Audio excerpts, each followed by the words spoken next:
is not much better than this time of year, knowing the weather is still mild out there, believe it or not. And projects are everywhere. The molding bench is full. We're just debating whether we can go flying today or not, but I guess we're not. We guys got too much work to do here. And it's nice to start off any day with just a little look at our concept drawing before we get into the meat and potatoes of another work day.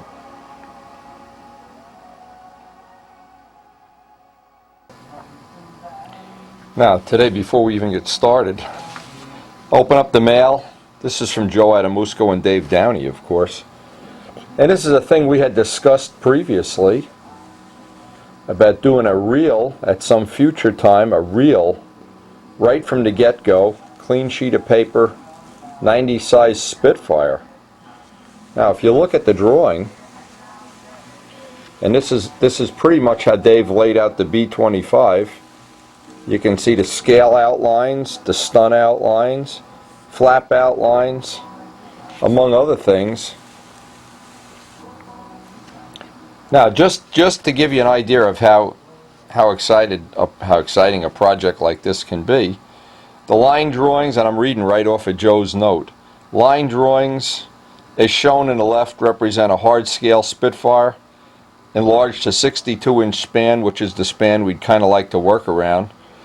What surprised us is the enlargement rendered a 688 square inch wing. The line drawings on the right are a Spitfire stunt ship that is nearly scale. You can see Dave elongated the lower and side view profile. Fuselage is 3.5 inches wide with a 3-inch spinner. Using the B-25 airfoil, 22%, Seafire type sheeting and spar construction, flaps are 3/8, and Dave is already working on this. Of course, I'm just not going to go on and on and on, but he's got a nice long note, along with the fact that the gear can almost be in a dead scale location here. Anyway, Joe and I, of course, are like fanatics for the Spitfire stuff, but I'm glad he gave me this drawing because I can post this up on my wall in the shop. Give me something to think about for a future project, maybe next year. You're never sure what comes along in this shop, but certainly you have to dream it before you can do it. And one thing is for sure, if you never have the dream, you never get to do it.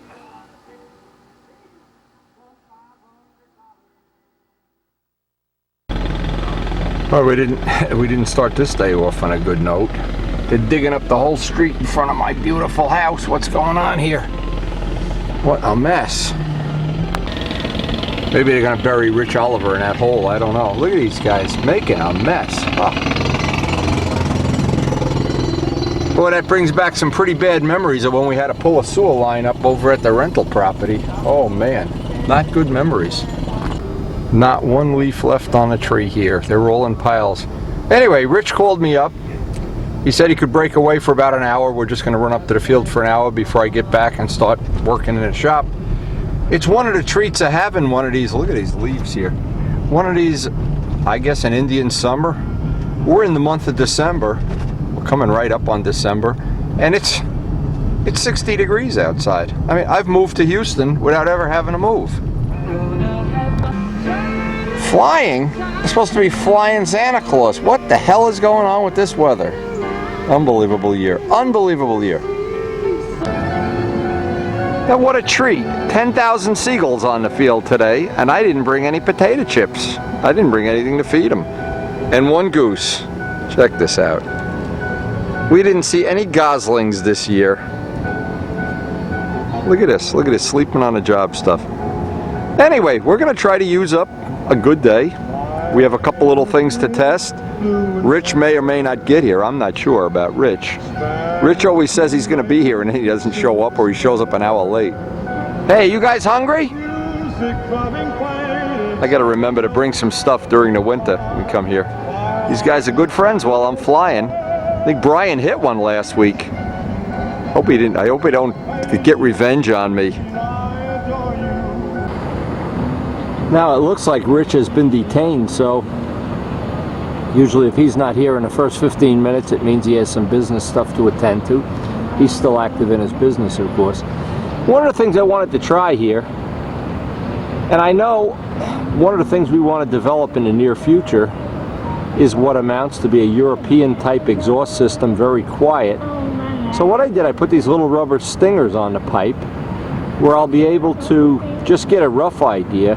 Now they're 300 ID. And I'll get an idea how this motor is going to run with two 300 holes. Although, you know, this is all redundant because we're going to make a custom exhaust system for the 90 ship.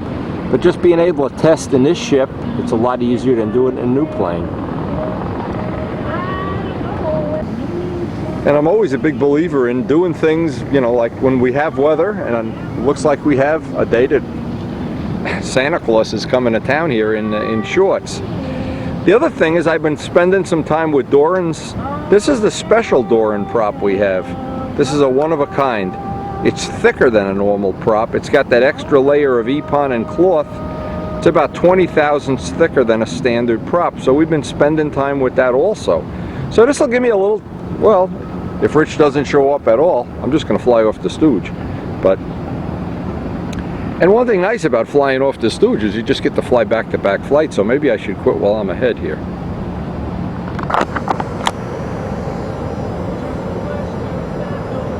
Anyway, we're trying to set the camera up here. This is one of the few things that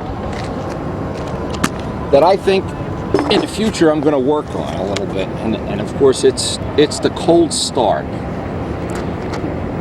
Now it's not really cold today. That's part of the problem. And I was hoping I'd get. Well, we've been using lighter fluid with pretty much success, but again, one of the things I wanted to work on. Little things. These exhaust systems. I'd like to have an exhaust system that if we ever want to take this plane to the team trials, it'd be super quiet. It's not important for anywhere unless you go overseas. They don't really check anything at the Nats. They don't check anything at Brodak's, which of course is convenient. But at the World Championships, assuming you wanted to, somebody with one of these wanted to go, then that becomes a problem. And of course, the one flip start, you can always just warm up the engine in the pits if that was an issue. You know, it doesn't catch right away.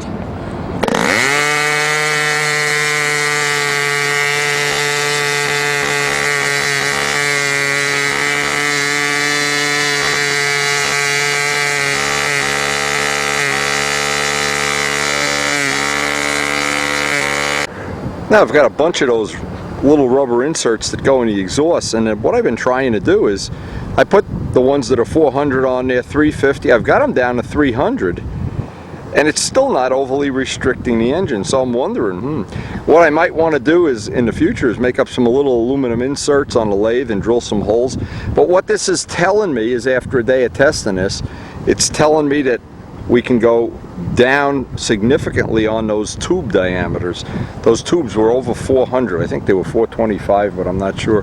But it means when we make future mufflers, or we can leave them big and just make inserts, and we can change the inserts with a set screw. That's another thing that's going to come out of this session. But always finding where that point is, the point of where the performance diminishes. Now there's a really sad thing happening while I'm here, and I really didn't expect this to happen. So the wind is starting to pick up here, so that's not good. But I can still get a couple more flights. But this poor goose, now I've been keeping an eye on this goose, and you know how he's just sitting out here. Now I know geese mate, and they usually, you never see one alone, you always see pairs. This poor guy's alone. Now I wonder if his mate has passed away or something. He's been keeping me company for a whole session here, and the wind is blowing. I mean, it's brisk and everything, but it's certainly not a real winter day here. I mean, we're flying, getting back-to-back flights, and I'm just wondering, I don't know why I'm wondering about it either. I wonder if this goose he's just been sitting out here all alone for the last 2 hours. Kind of sad. When a year ago we got to see all those little goslings, that really added to my enjoyment. But anyway, this is so far I've learned something today, and I know for sure for sure, these props, the 4-bladed props, even when they're a little thicker, it just seems they get a little better, but even when they're stock out of the mold, they're real close to what we want. They run about 8,400, and boy, they just seem to be a great match for the 90. So I hope Doran's going to get off his can and send me the mold, or make me some more props, because Doran, you're a good man, but we need more props. What I'll try to do is, before we end this session, and it's getting too breezy to fly, I wanted to get at least one flight with this setup. These are the 300 exhaust holes. Doran's 4-blade with the thicker prop blades with the laminate on them, and the 248 Venturi. That setup has been just really pretty, about as good as we can get it. If I can get at least one flight, at least I'll leave the session. I can go home, look at it, listen to it, whatever. But it's getting breezy now. You can.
Time to go.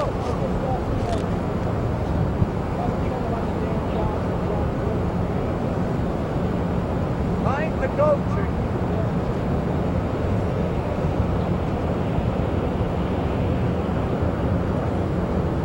So Rich never showed up. Rich never showed up. Maybe he didn't know I was doing that.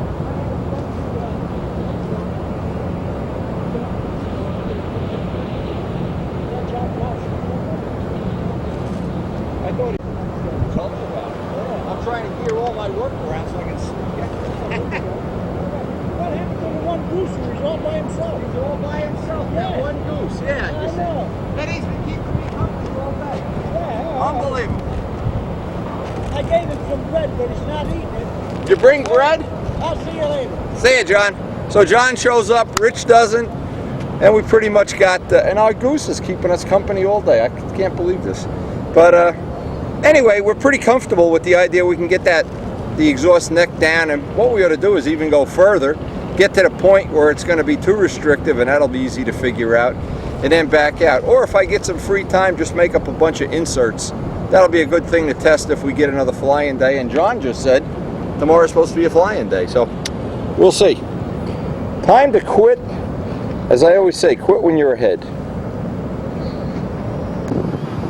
Now, as I end the day, I always like to check, especially here.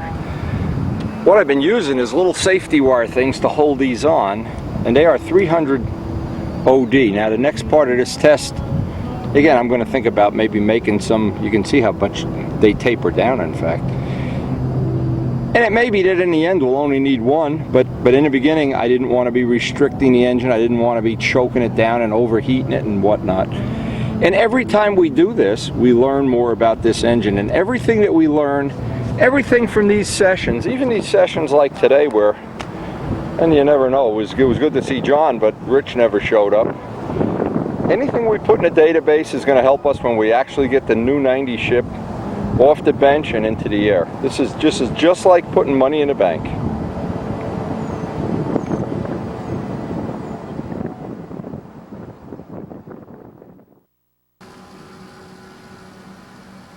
Well, today Karen and I finally got the house, the end of the decorating done.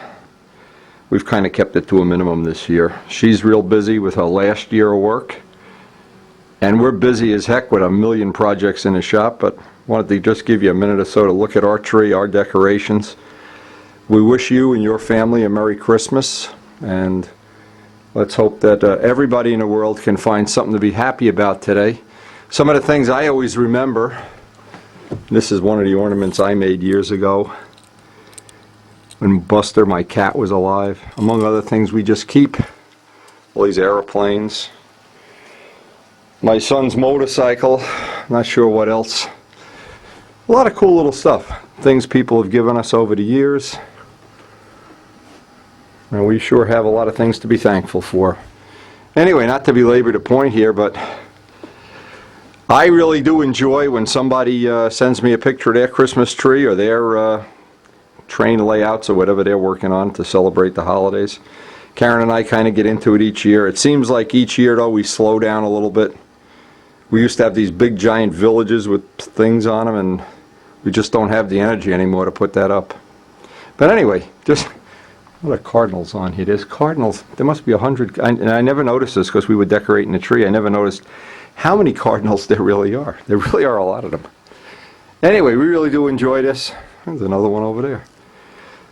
We really hope you're going to have a very special Christmas too, and we're going to get back to the shop now. We have mail, we have projects, we have Stukas, we have everything down there. It's crazy.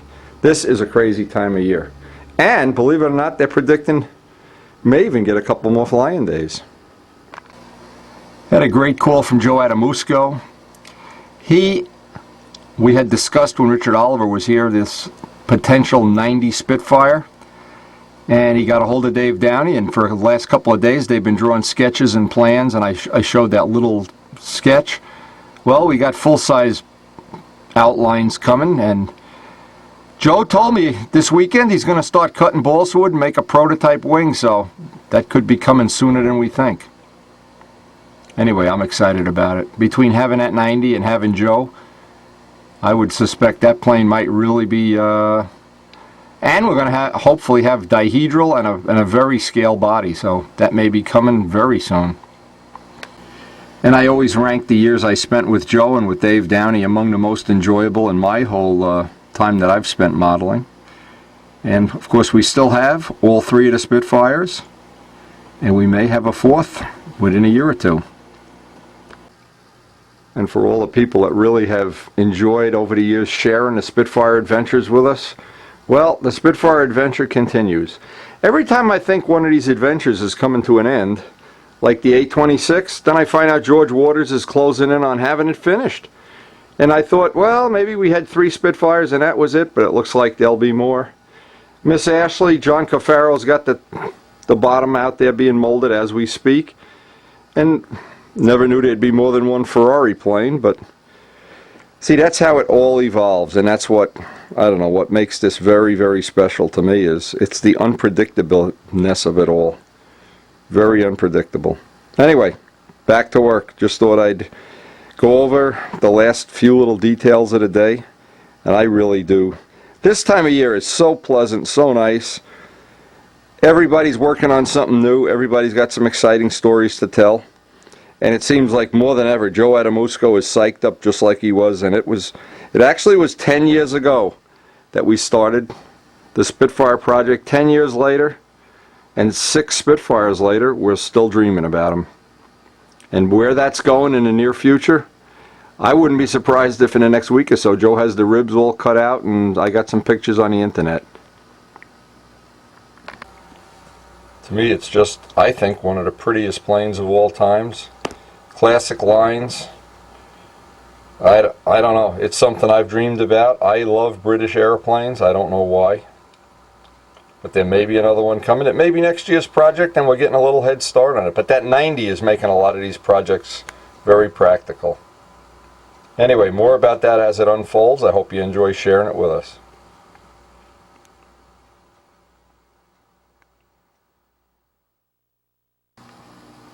Now today we got some pictures from Joe Owen. And he's going to be putting a piece in Stunt News, so that's good. And he just wanted to show me some of the little things he's done with it. These are the photos that he sent, the CAD prints from Larry Cunningham. This is something unique now, and I'm looking forward to seeing exactly how he did this. This is with a Tyvek. He made a hinge with Tyvek. Of course, it's a sealed hinge. Now, the only problem with this that for me it would be is I like to put the hinges in after the plane is built, and sanding in all these areas for me would be a problem. Anyway, Joe is well on the way to big success here. He's got a Super Tiger 60 that, and I'm reading from his note, was one of John Gunn's, and Big Art had worked on it. Some of the nice CAD work. Now some of these look very interesting.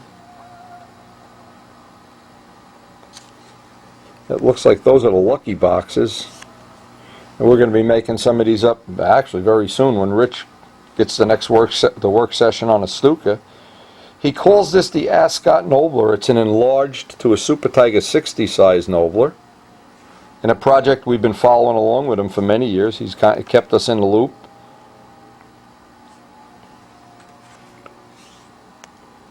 And Joe, I'm sure like myself, you always appreciate keeping the memory of George Aldrich alive and the classic Nobler. Something I have to say, it's one of the things I've enjoyed over the years was the Noblers that I've built, that's for sure. Especially the one we made the original Nobler video on. People still benefit from seeing those videos.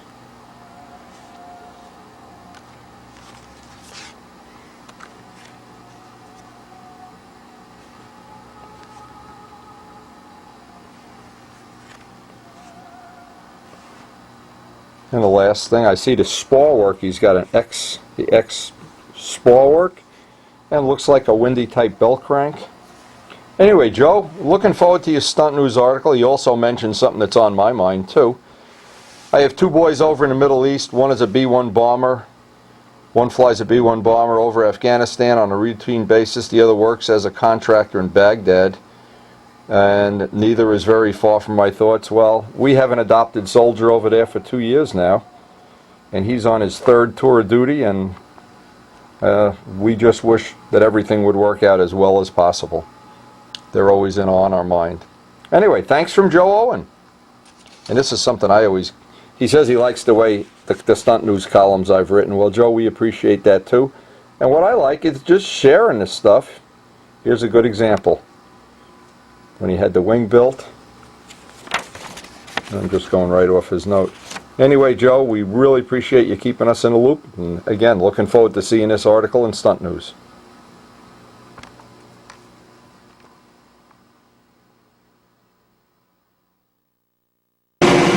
Now it's the time of the year with so many things going on.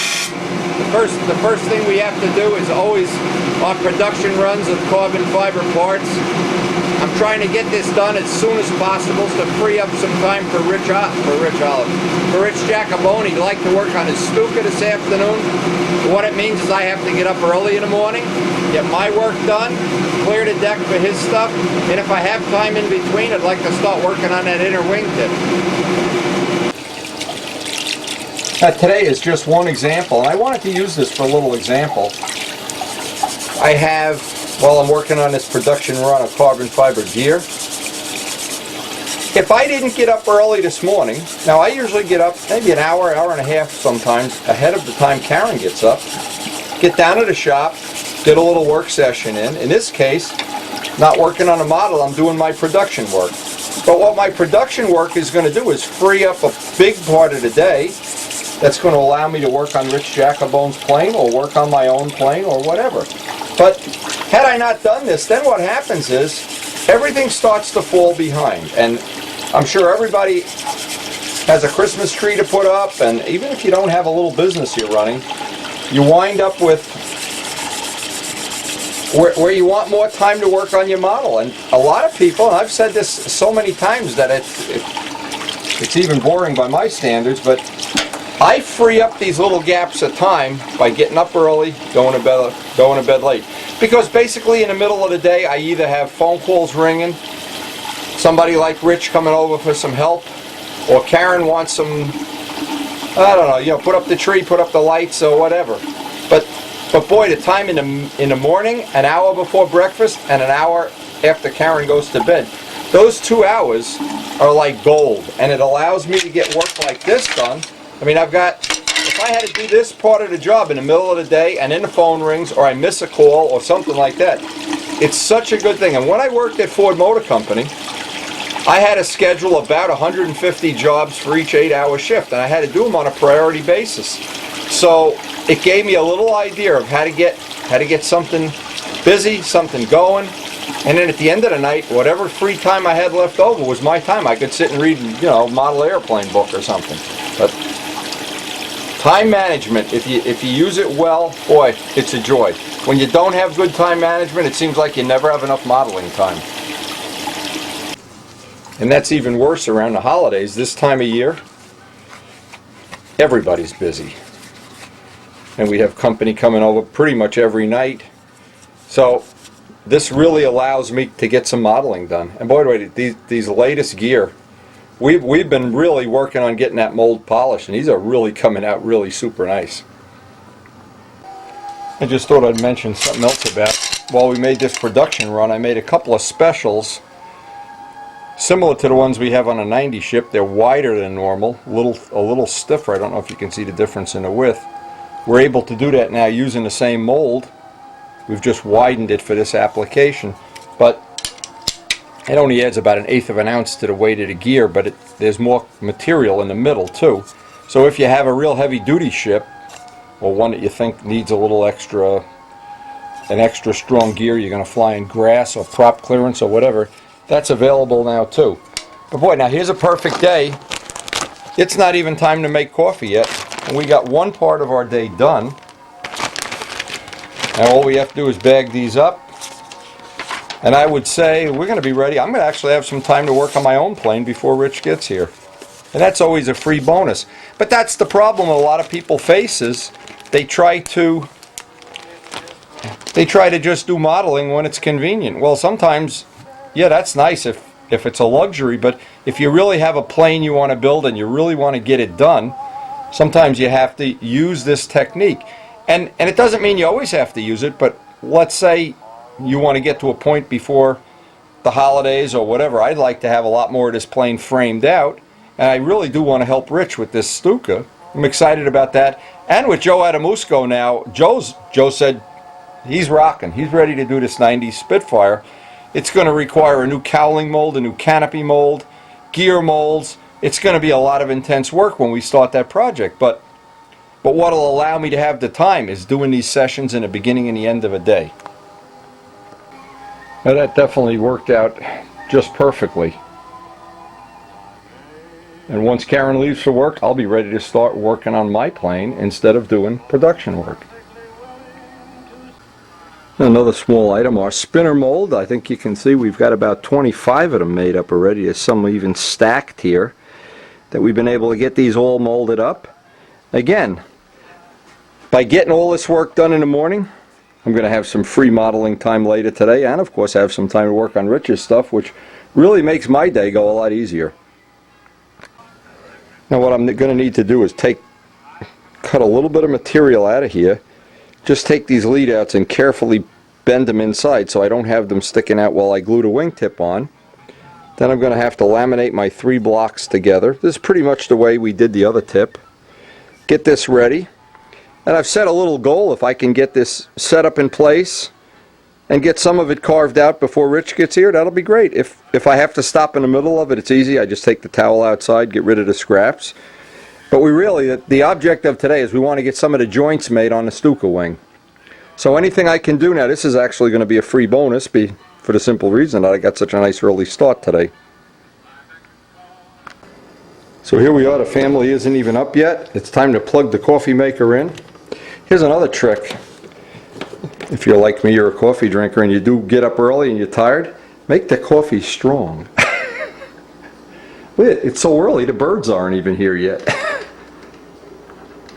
Anyway, we are really looking forward. I want to get that wingtip on, get as much done as I can before Rich gets here. Now because this wingtip is just going to be about 1/4 of an inch shorter, it's just going to be a little bit different on the block carving. Another thing I wanted to do, I wanted to try to change the opening some. See, I've been using these oversized eyelets. I'm going to try to use a smaller set of eyelets just for, it just looks a little more like aircraft would be instead of a plumbing fixture. That was one of Les's little pet peeves. He never liked the way those eyelets look. So we're going to try to either make some or use some smaller size eyelets when we get to that point. Now if I did happen to have 2 blocks that were different consistency, one's 23, one's 22, that won't really make any difference. But if I had the harder of the 2 blocks, I'd want the harder one on the top.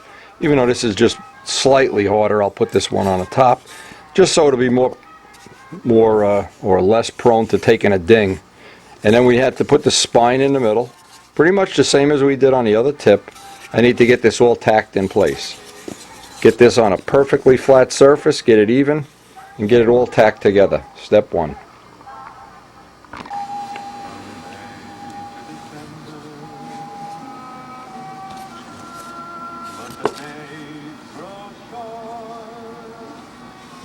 Always pay a lot of attention to getting this perfectly flat.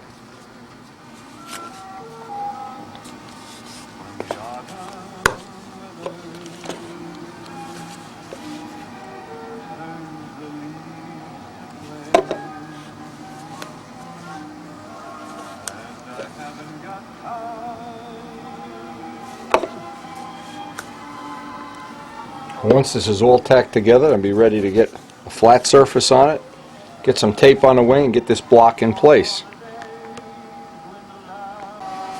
And it's this surface that's the most critical.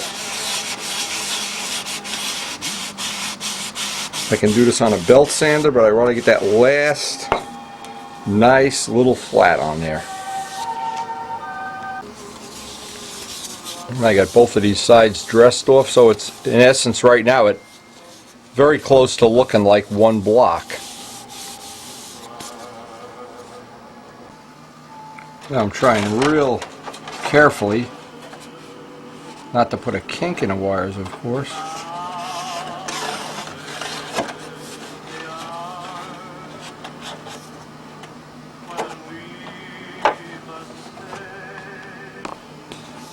This is the final little about. I know we've already gotten this close.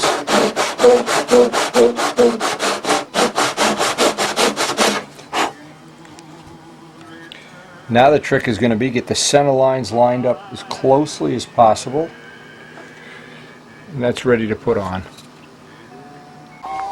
Now this is the tricky part always, is getting the front to back. I want to leave a little overhang on both sides. The tape kind of just holds it in place because I'm working alone. If I had a helper here, I wouldn't really need the tape. And I want to get the center lines lined up. But I want to also have just enough that I have some material to go through there. I have just enough material here.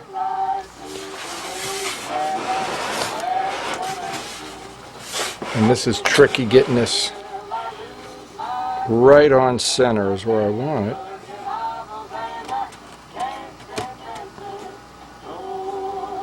And that looks good. We got that right there. I'll put an extra pin just in case.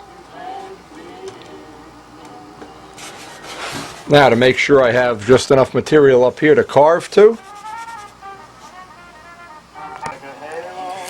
Now the same way, that's tacked in place. The center lines are both lined up.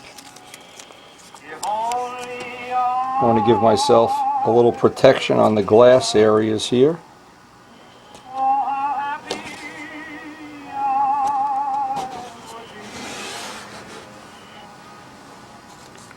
And actually I'll overlap the tape in the back again because I'd like to leave a little extra here, and I'll true that up with the sanding block. It never hurts to add a little bit, even if you put 2 layers, if you're not sure, put 2 layers of tape here. Because in the final part, then this part will be hollowed out.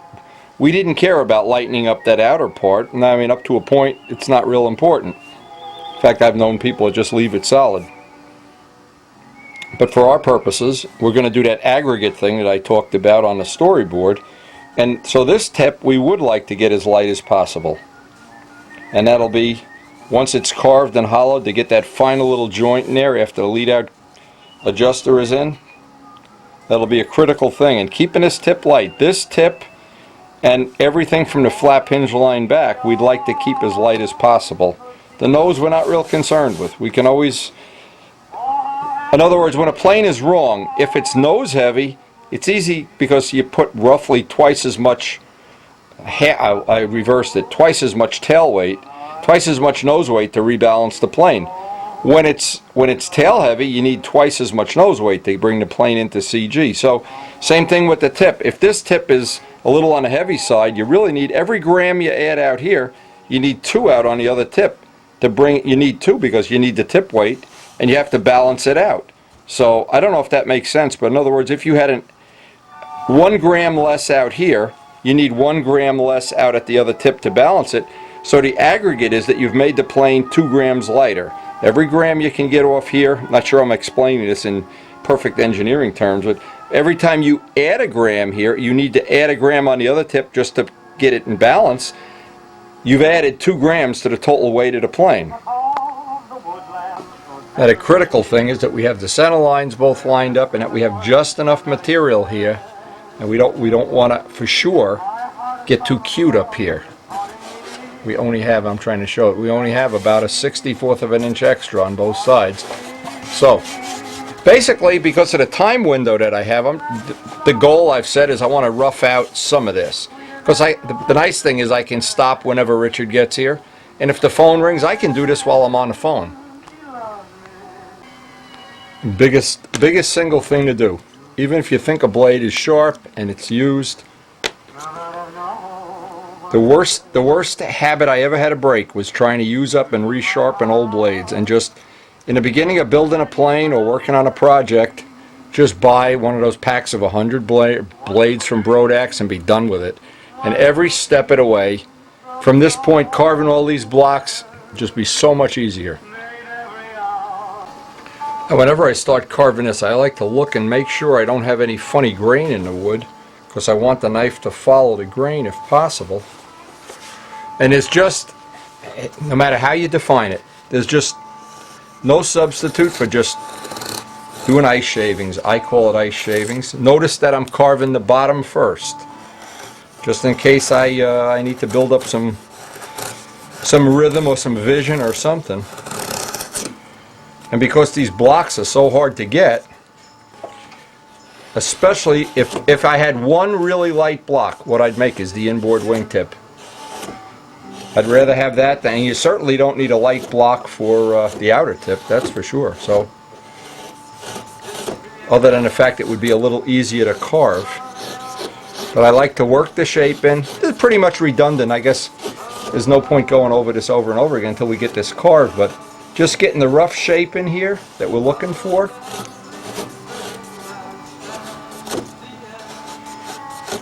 Bringing it down to where it's about a 64th within the tape before I even hit it with sandpaper.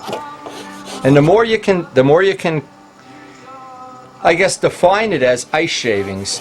When I get in and it takes me about 10 minutes to get to where I can do this almost without looking at it, where I can just take ice shavings. I don't take, the blade doesn't catch and take big pieces of wood with it. And then once I get into that, and usually it's about 10 minutes in, I can really go and get some nice shaping done. And at the end, it just requires maybe 1 or 2 swipes of sandpaper and I'm done. And I'm not going to put a whole lot of this on because it's pretty redundant. But when we go to carve that top block, by the way, looks like it's coming in real nice. That big bow that we had, but the longer I can wait, the better. And I've done it, on purpose, I've waited so that that block doesn't start out with a curve in it. Well, once I get about halfway through this, I like to take a break, because here's what's going to happen is, the next step on this is to try to, and I've left just a 64th. I think the whole thing has a skin of 64th. I'll have me a nice cup of coffee and then start on the other side of this. I may get this whole thing roughed out before Rich actually gets here. Boy, it's nice to get a good start on a day.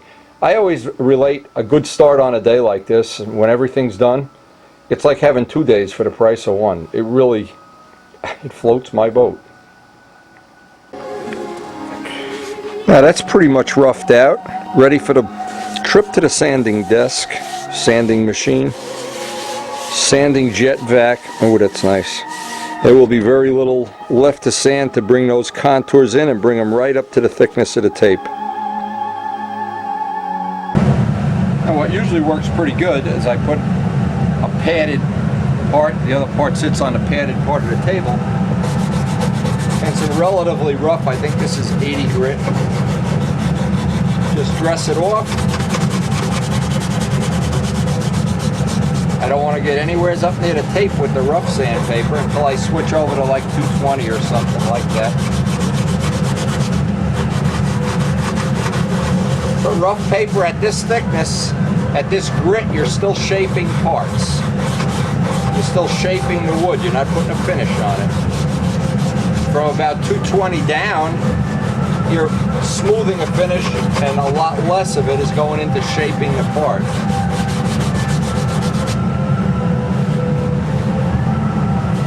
I like to do most of it with my bare hand.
It's a thing of beauty. It's a thing of beauty. Well, the shapes, they roughed in real nice. The only thing left is to hit this with some 220. Just put a relatively nice surface on it. And then the next step will be to pull the block off. And that might be all we're going to get done today. Thing with something like this, I don't want to rush it, but I want to just keep the pace going every day, get at least a couple hours of production on it. And boy, it really helps when I can get all the shop work done early in the morning like that.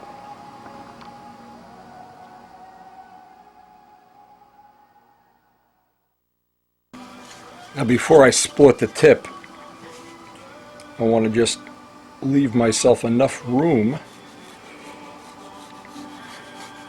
I don't want to get this down real ultra thin right here where the joint is going to be. I'd actually rather have it and back here just a little bit extra.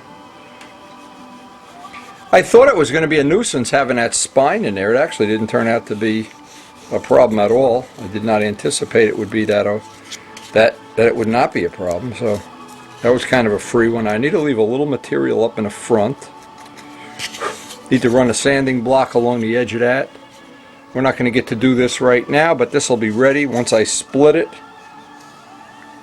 That's one of the lines that I'm going to have to use. And I need to, pretty much just for my own reference, do the same thing on the tip. Is just give myself maybe 1/4 of an inch.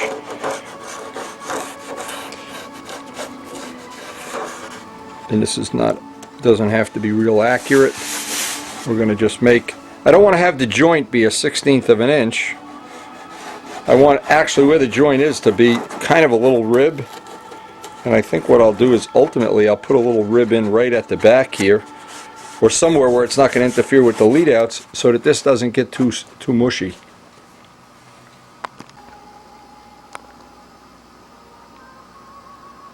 And from looking at the way that's going to go together, the next time we get to spend a session, I think we'll be able to finish up that wingtip. We got that one done. It's amazing when it's like instant reward. It's like these kids that play computer games. Instant reward.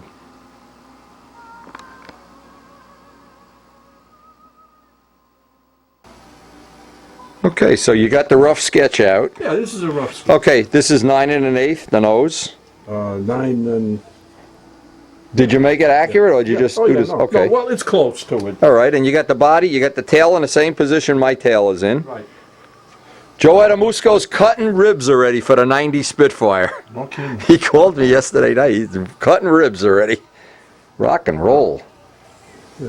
Now your wing is bigger, so the overall fuselage is going to be an inch or so longer. 18 1/2, right. 18 1/2, 9 1/8. And get this up as high as it'll be on the fuselage. Well, that's why I asked you. Then it'll balance. Yeah, no, this is the same as mine. Yeah. Then it'll balance for sure. And when you got that kink in a wing there, the lead outs will come out at the right spot. All right. You know. All right. Cool. All right, you got the wing panels. Let's start thinking around with them. You want the center part and the tip part. We need the 3 patterns for the wing.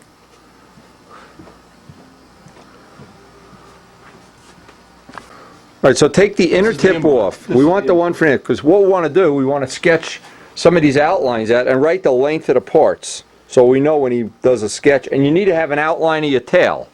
You got an outline of your tail? Yes, I do, but I don't have it with me. No, but when we send this out to get printed. Okay, we got all of the information he's going to need to do that, the lengths and everything. Now we need that drawing that Les did, and start figuring out these dihedral angles. You want me to put this away? Yeah, I just need the 2 inner pieces. Okay, now I marked those. Take them apart, you see, so we don't get them reversed. That's the cut side. So now you've got to move the core. You've got to take the angle. Take this off of here. We got to make a shim up this exact thickness. This exact thickness to go under the core, and then we can use a sanding block. Get an exact dimension on that, and that's how thick you make the shim on the core. Okay. Because both of these have to be 90 degrees. You can't do it all on one side or the other. You got to do both of them to 90. So we'll jack the core up that side and then run a sanding block in there and then do the other side. But we're taking the pink side off. Half inch? Okay, so we'll just get a piece of half-inch wood. So we know this is the dimension we need to go up on this side. This is this side. What I did, I made a balsa shim, that thickness. This side's going to stay on a table, and then we're going to use a 90-degree sanding block, and I got to move it back a little bit because it's going to have an angle in it eventually. You follow? Yep. Okay, so that gets us the joint here. Then we reverse everything for the other side, and then we'll have that joint.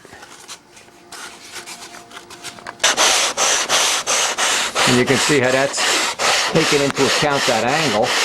Just go slow. You don't have to rush through it. You're only cutting into thin wood and foam. Now, while we have it in this jig, we're going to move the bottom core out and do the other side. We can do both of these while it's in one jig. You got it close already? Yep. It's there. Okay. Now, let's move the bottom piece over. And what makes this possible, make sure that you don't get a lot of dust under the block, because that's a 90-degree block that Les made. It's a very accurate block. See what'll happen if you get some of this dust underneath the block will start walking. For this part of it, you gotta keep that table clean. Even clean the block up. Now once you're happy with this, we got this side done. This side has the angle in. What we need to do is just move the core over, take the tape off, move the core over just a little bit. Just enough that you can get this side now the same way. You follow how we're doing it? It makes sense, doesn't it? Yep. Okay. Everything I say makes sense. Most of it. Except the stuff that Karen tells me I don't make sense. Get that angle. You just need it. That's it. Now just put the tape back up there. You really don't even, the tape's just holding it. And then of course we'll have to reverse everything. Reverse the shims and everything for the other side. Yeah, so Joe Adamusco is cutting ribs. Man, he's probably sitting home right now. You know when you're totally retired and you don't have any little silly business or anything to go to? Calling your business silly. You got that right now? Yep. You're sure? Yep. See, now you start off just taking that high spot off. Yeah. When this line is straight, you're still going to have something to do on the bottom. Just keep working it. It just takes a little time. This is exactly how I did the B25, the A26, and all those dihedral joints were real accurate, real good. Just takes a little time. And if you're making a Stuka, it's got to have a bent wing. Absolutely. You make a Corsair, it can't have a nobler wing. Got the picture, Chicky? Absolutely. If you're making a Spitfire, you need... Yeah, you can't have a nobler wing in a Spitfire. You need that. You gotta have a Spitfire wing. If it's a Stuka, so all those planes that you made with a straight wing, you ought to just dump them. Give them to Brian. Keep all that dust off the block, because once that dust builds up, then the block starts walking. Takes a little time. And I wouldn't want to use any heavy, any gritty or sandpaper. Otherwise, those joints are going to have to get all filled with epoxy. We want them to be a nice, tight fit.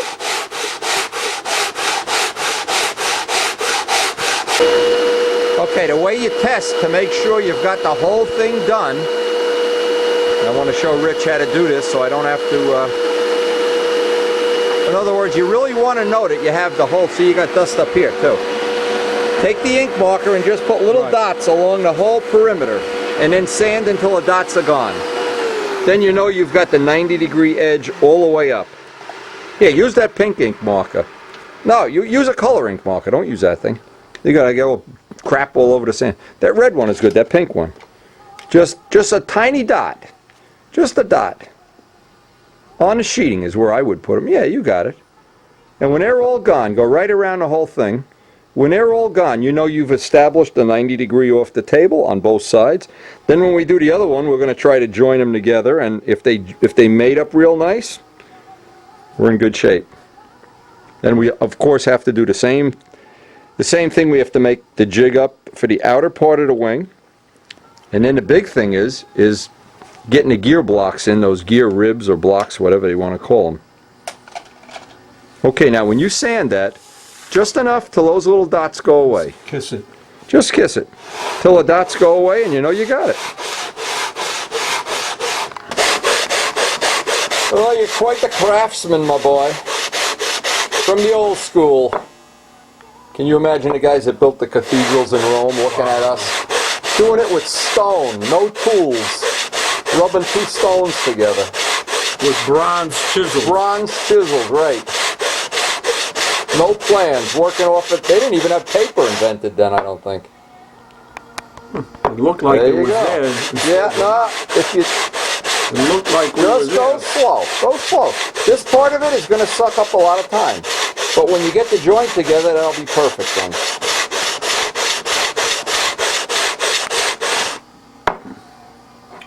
They'll disappear, believe me. What you're doing here, I took a whole day to do with the B25 to get those joints right. And believe me, I was getting frustrated at the end. But when I put them together, the glue joint was like a piece of paper.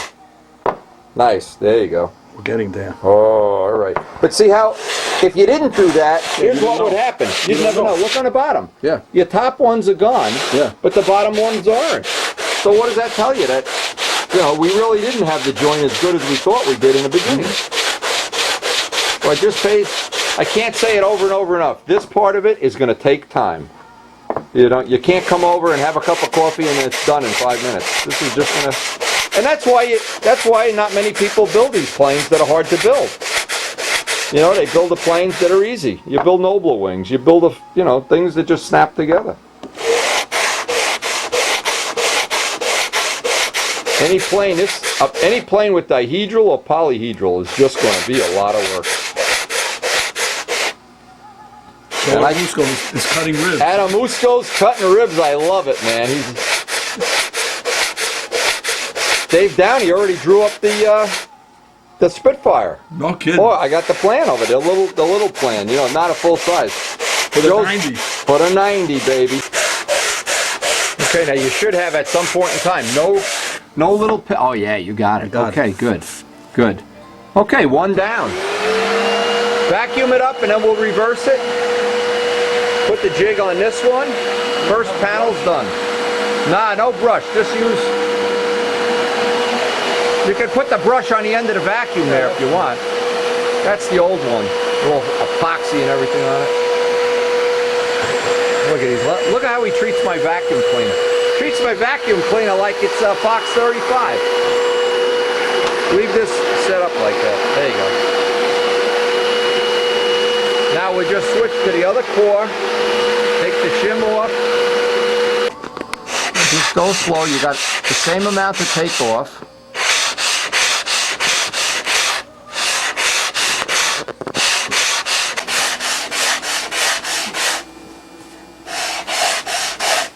Now the outer one on the outer panel will be a lot less. Yeah, because these are the most severe angles in by the body. These are the ones that you're going to do the most grinding on. The outer ones will have a lot less angle. Okay, that's the last of that joint you got? Yep. Get all the dust off now and we'll do a dry fit.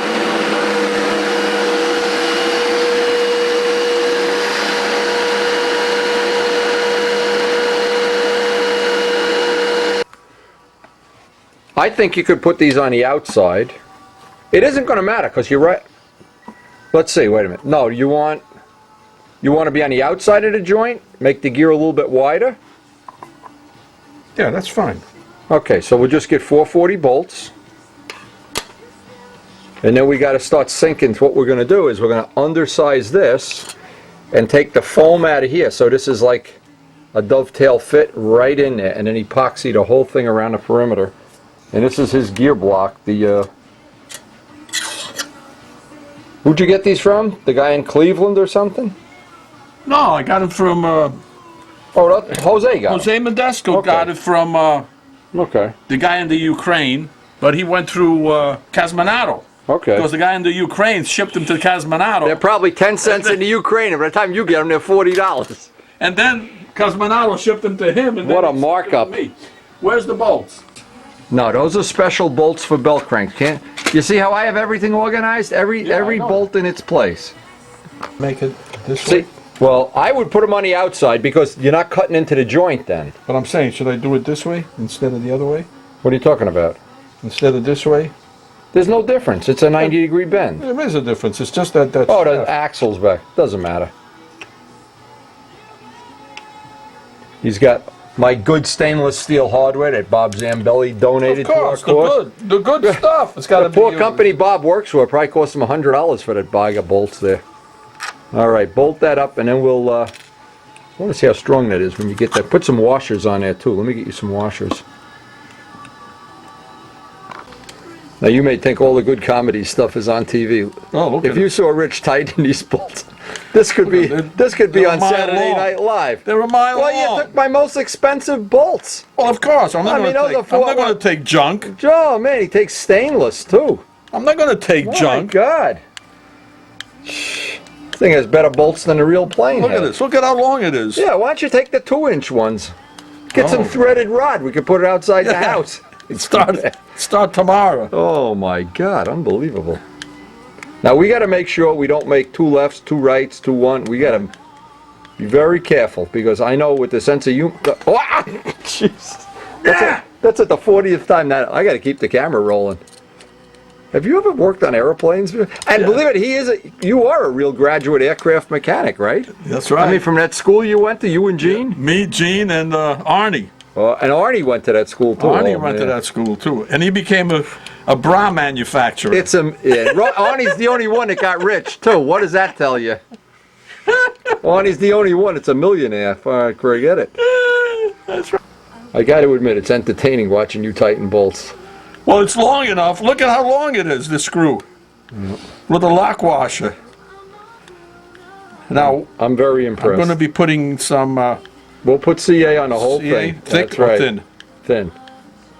And I'll trim those bolts off with the cutting wheel. There we go. You're worse than my son-in-law. He comes in here with a can of beer and he insists beer doesn't affect how he does things. You should see him trying to start a lawnmower. So impressed. The comedy routine is over. All right, I'll trim these off and I'll put CA. See, you want to get CA around the plywood too. Now, Just do so you that's a want little to... stronger. well, I could always pull them out. Yeah, no, bend- we don't need them anymore. Yeah. You don't need them anymore. Hey, that's nice. They come in and out. See, if you just score that, we need to take, basically, just take the knife up for 1 second. The thickness of this, Right. so that part will drop in. And if you take a little extra, it's not going to matter. Foam isn't really doing anything there. The foam is really there just to hold the while you're molding everything else and putting the glass on. And this rib will hold just fine once we get that out. And then we got to make an allowance for this, the gizmo for the gear is. So Rich has the two middle pieces have all the angles in. We're hoping we're going to be able to get the gear parts in the outside, get the bell crank in and join the middle. Maybe by the end of the session, or at worst by the end of the next session, I'll have the whole middle of the wing ready to go.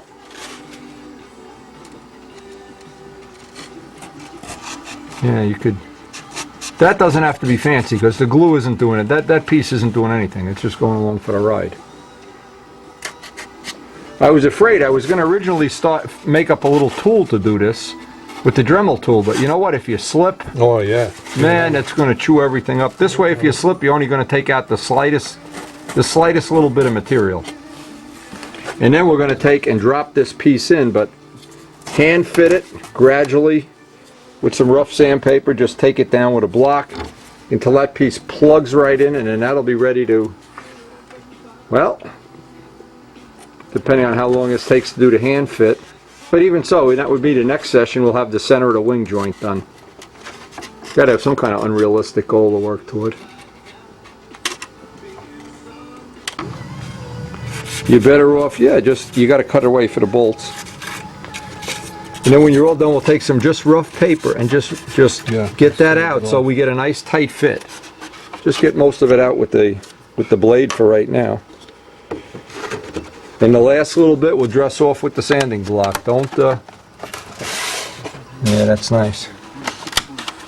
It needs to be All right, just pick up the hard a little spot. bit more. What we don't want to have is that it puckers it out either. Yeah. No, that's exactly right here. Okay, do it with the hand block. Don't do it with the mark where it's got to go. Actually, the truth is, from here back, it doesn't even matter. This part is not you and your cell phone. This is not doing anything. The stress is ending right there. Hello. Because we want to get a nice fit in there. And you want to roughen up that epoxy. Don't forget that other side of the skin has a coating of epoxy on it. When we molded these wings, that is right in there, you know what I mean? Yep.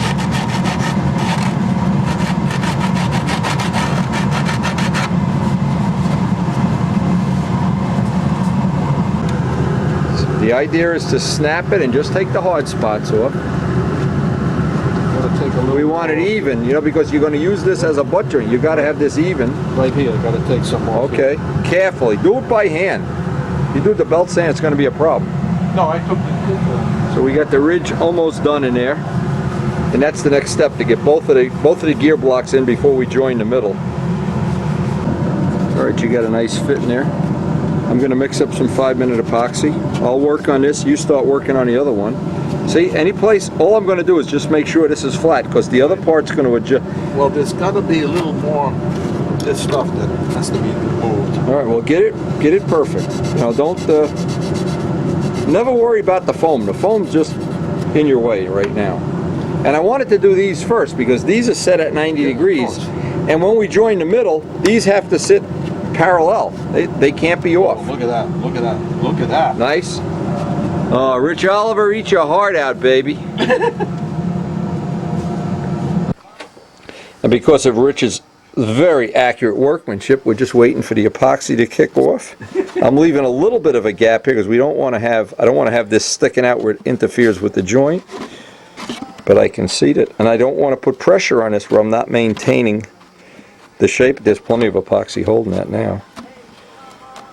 Oh, that's nice. Richard, Herman Goering would be jealous. Yeah, especially with the way I've been landing. Man, yeah. With the day these come out, we're gonna blame somebody else. The first day these come out, it's gonna be Jose Modesto's fault. Oh, and that's gonna be. Well, we got it. Rich is still working on the other one. We'll get the other one done. These have to dry then before we do anything. But that may be all we're gonna get done today. Yeah, I think because so. Karen's on her way home already. I think we're better off because of the time limit here. We'll let these dry. Yep. Next time we have a session, we'll get the bell crank in, join these two, and then we only got to work on the 2 outer panels. All right. That's it. All right, baby. I'd say that was pretty good, yeah. Yeah. I'll clean up. I got to get the shop cleaned up anyway because we're going to go Christmas shopping tonight for presents. Oh, yeah. It's we don't need a big these Christmas cars. night. These cars we don't need anymore? Maybe.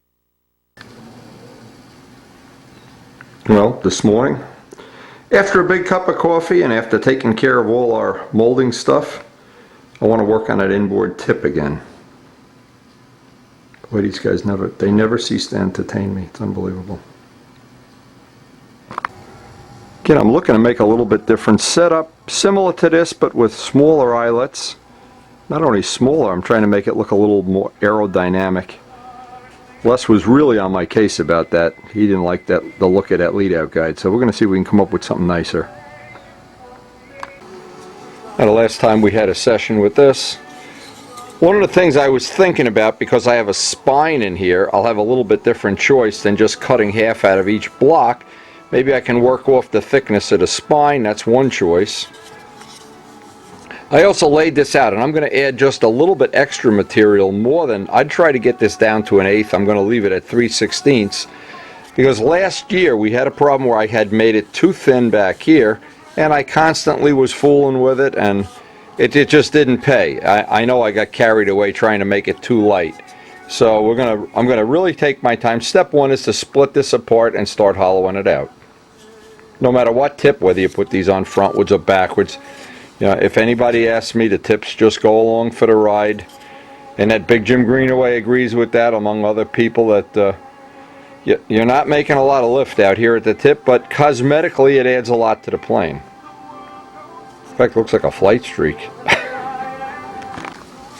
Now, one choice I have here, and I thought of this, maybe we can make this happen, is leave the top spine in place And I'm going to try to do that. I'm going to carve around it, of course, but I'm going to leave that top spine in place. But the bottom piece basically can get hollowed in the way we're always used to. But again, I'm going to leave maybe a 1/16 or an 1/8 inch more material than I left in the original Testarossa or in Miss Ashley. Now I remember reading, and I think it's Al Raby, but I'm not sure, as the man who gets the credit. Again, I'm going to leave a little extra here because we're going to put a hinge out here too. That if you were carving a block and you didn't go through in at least 3 places, what it means is the block was too heavy. And probably he's right, but when you get too thin, I've had blocks where I've made them too thin and it was not to my advantage. It was not a good choice. The couple of grams that you save, you wind up in terms of losing time and energy and body work and whatever you use for filler or aeropoxy light. It just turns into not a good investment. In fact, we're going to leave a little extra material here. And so the first thing I can do, I can mark the other piece and just get my gouge and start scooping some of that out. Now the bottom piece is basically just going to be a clamshell. I'm going to try to, and again, I don't know if, until you actually do this, you really can't tell. This is relatively, I got a knot in the wood or something hard there. Or there's a glob of glue in there. But what happens is, at least to me, is I always want to get this inboard tip ultra light. And of course it's very tempting to go and just overdo it. Like anything in life, if you overdo it, sometimes it comes and bites you. Anyway, I was just psyched to see that yesterday went so well for Rich. And here's the thing that I see, and maybe I'm the only one that sees it, maybe you see it too. When you get involved in a project, and Rich is involved in his Stuka, this bent wing Stuka, and Joe Adamusco's involved in his now already, we're on the everyday call me basis and email me and everything. What have it? You have a passion for this. And you get up in the morning and you just can't wait to get your hands on some balsa wood and some glue. And it seems like when you don't have that passion, and a lot of people don't, you know, let's be honest, they just fly the same plane year after year, and you know, if that suits their emotional needs. But I would really be, without that passion, without that fire, I would just be lost. And I got to tell you, from talking to Joe, I think this 90 Spitfire project is going to be, if not next year's project, it's going to be in the very near future, and we're gonna do something really cool. And we've already laid the groundwork. What Joe says, throwing the gauntlet down, because once you say you're going to do it, I motivate myself this way. I wind up making a plan of what I want to do, and then I wind up telling my 8-10 best friends I'm going to do it. Now I can't back out. See, once I tell Joe and Rich and that we're going to do a dihedral Spitfire, well, we're going to push it and just see where it goes. And someday, well, maybe a couple years down the road, it'll be just one of those planes that you look back, like the B-25. I look back to the day when Joe unrolled the plans and we threw the gauntlet down, and I said, I will build this. And everybody at that field, everybody, if you go back and look at that video, that's too big, it's too much work to do a twin, you'll never get the motors running, Well, little did I know, we built 3, and there may be another one coming. You never know. I keep thinking about a P-38.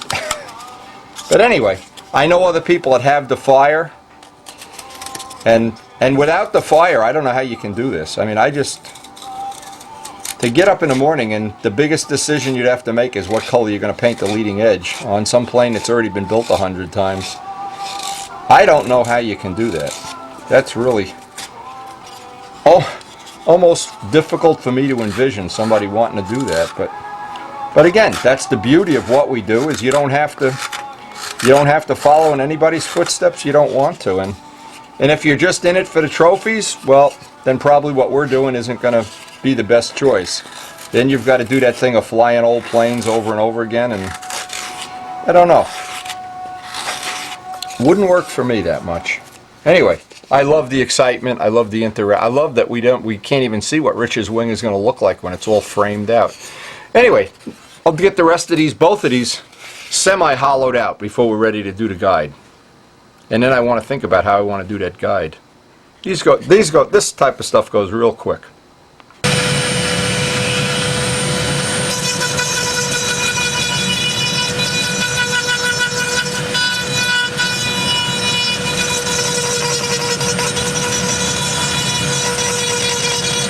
What I like to do is, when I'm hollowing a part like this out, use my hand to feel it. Put the scratches one way.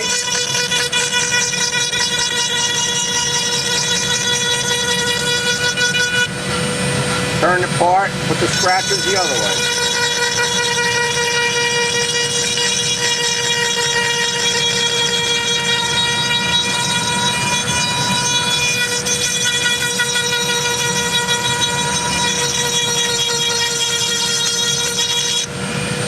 Then pretty much constantly check with my hand to see where I'm at. Here, right here's a thick spot. Get rid of that. Your hand doesn't lie. Okay, we're pretty close now. Now I can put this away. Get out a piece of sandpaper and finalize that. Get rid of the scratches. You pretty much can do the same thing with the rough paper. Do some side to side, put some scratches in it. Go front to back, put some scratches in it.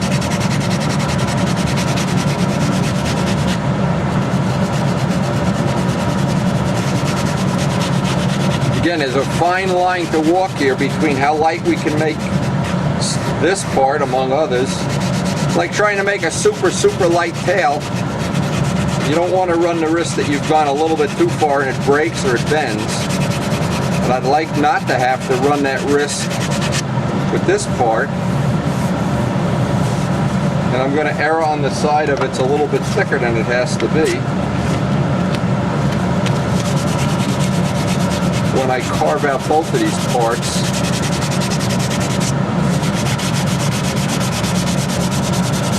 And it doesn't take long. The sanding scratches come out and you've got...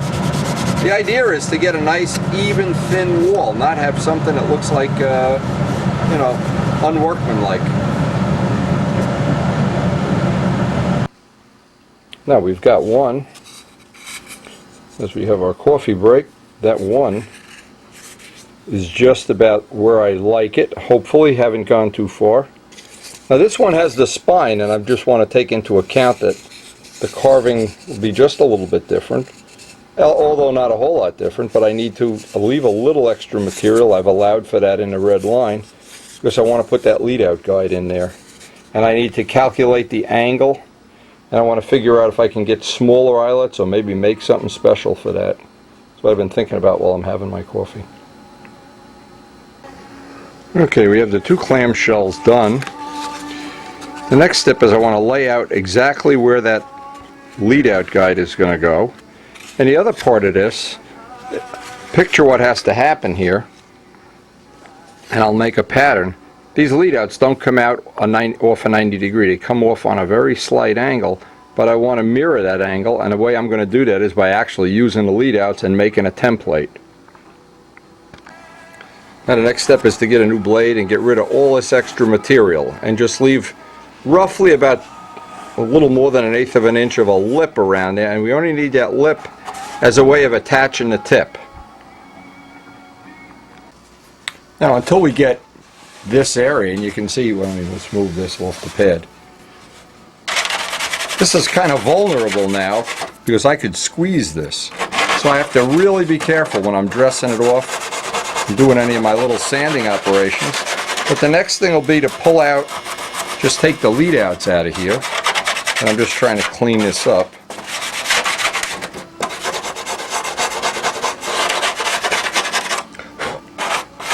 And this is going to be our, I'll get the block sander and sand this flat with that real accurate block that we use. And then this I want to be my surface. I want to have a nice true fit here. And very carefully do that fit. That fit, that's again one of the things on the Testarossa I had a little bit of an issue with. Of course you can always patch it and you can always double silk span it and everything, but I'd really like to get that to be a quality fit right around the outside.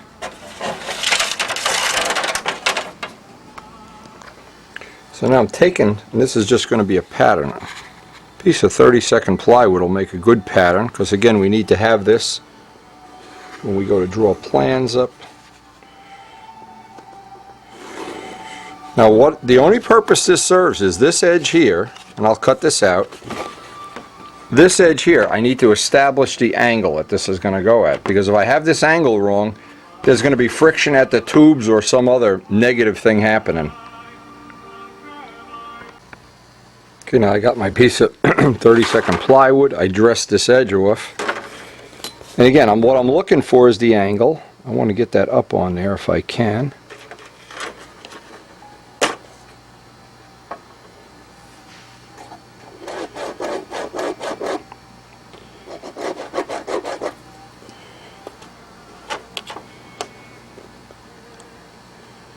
Now, needless to say, I have to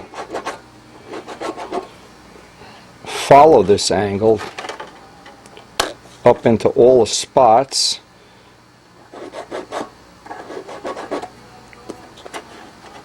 And at some point in time I can't go any further forward on the back line because I wind up hitting the gear block. So what I'm going to do is mark that spot so there's no way I can crisscross these and have them hit the gear block.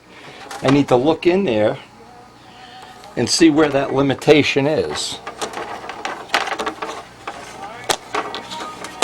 And I thought about this. I thought about leaving just a little angle there. That's why I wanted to make a pattern. All I need to do is have these angles.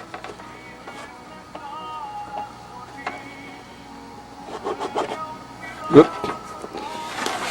What this is doing, and I'll do the rest of them off camera, I got to establish the angles and then establish how far forward this can go, because in between, this is not going to be one piece, one big slot, because as this goes forward, what's going to wind up happening, these are going to rub on the gear block, and I don't want that to happen. So I'll have an adjustment on the back and an adjustment on the front.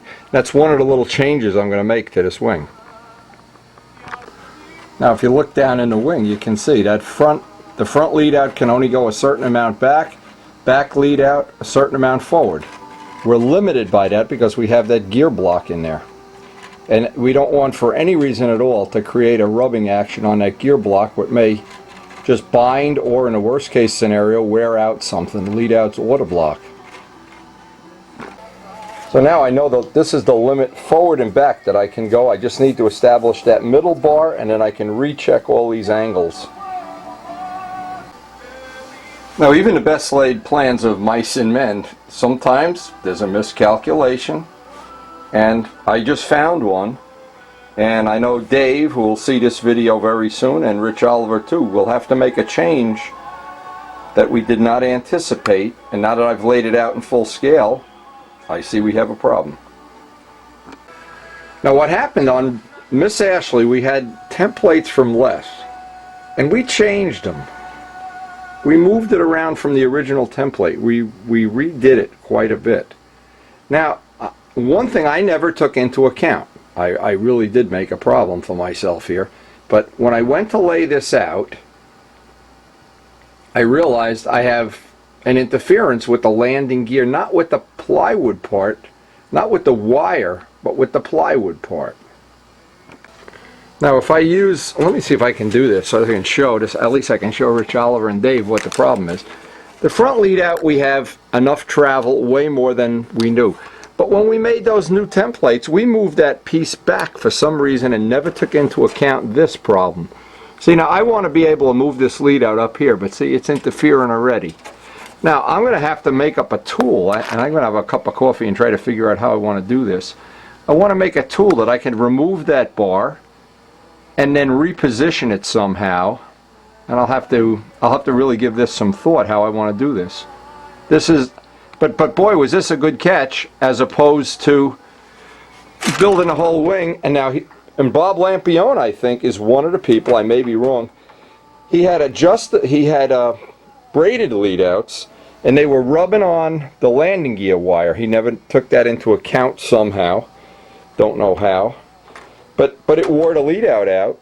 Now in this case, what I did, I put a wire through there. It doesn't interfere with the wire. The wire is fine.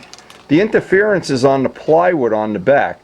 So I've got to make a tool to get rid of that plywood. It's going to be Haven't figured out how I want to do this yet, but I've got to get rid of the plywood and then put the lead outs where I want them to be, as far forward and back. And this is a critical thing, and it's my mistake that we never checked this in the course of redoing, and we did redo these templates at the Build-A-thon, and I never took that into account. Shame on me. Now, because I do a lot of prototype stuff, I've gotten used to the idea from time to time you have to invent a tool. So what I did, I took a helicopter tail boom, put sandpaper on one side, and taped on a Zona saw. So in effect, I have a 9-foot long Zona saw. Now the question is, can I get in there? This will be interesting to see if I can or can't without poking my eye out. It's a good thing I caught this. And I'm not sure why that happened.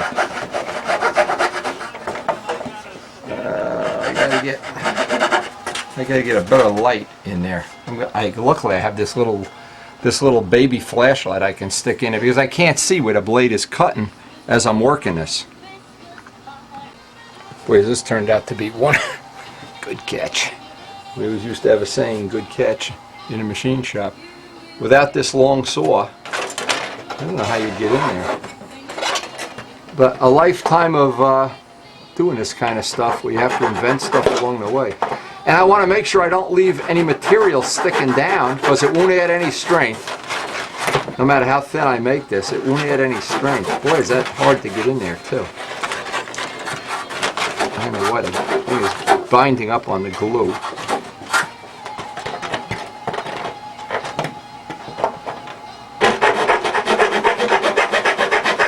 Seems like in the course of building every plane, when Typhoon, we had that first fuselage go bad from stirring the stick with wood, the wooden stick stirring epon. Constantly learning what not to do. There we go. Okay, we're done. Bingo. Now I can get in there with this end and kind of sand it down. And I hope I've saved now. And I'm going to make sure I get these videos out right away. Come on out. Those little pieces. Where the hell did they go? Inside the wing somehow. I got to get them out.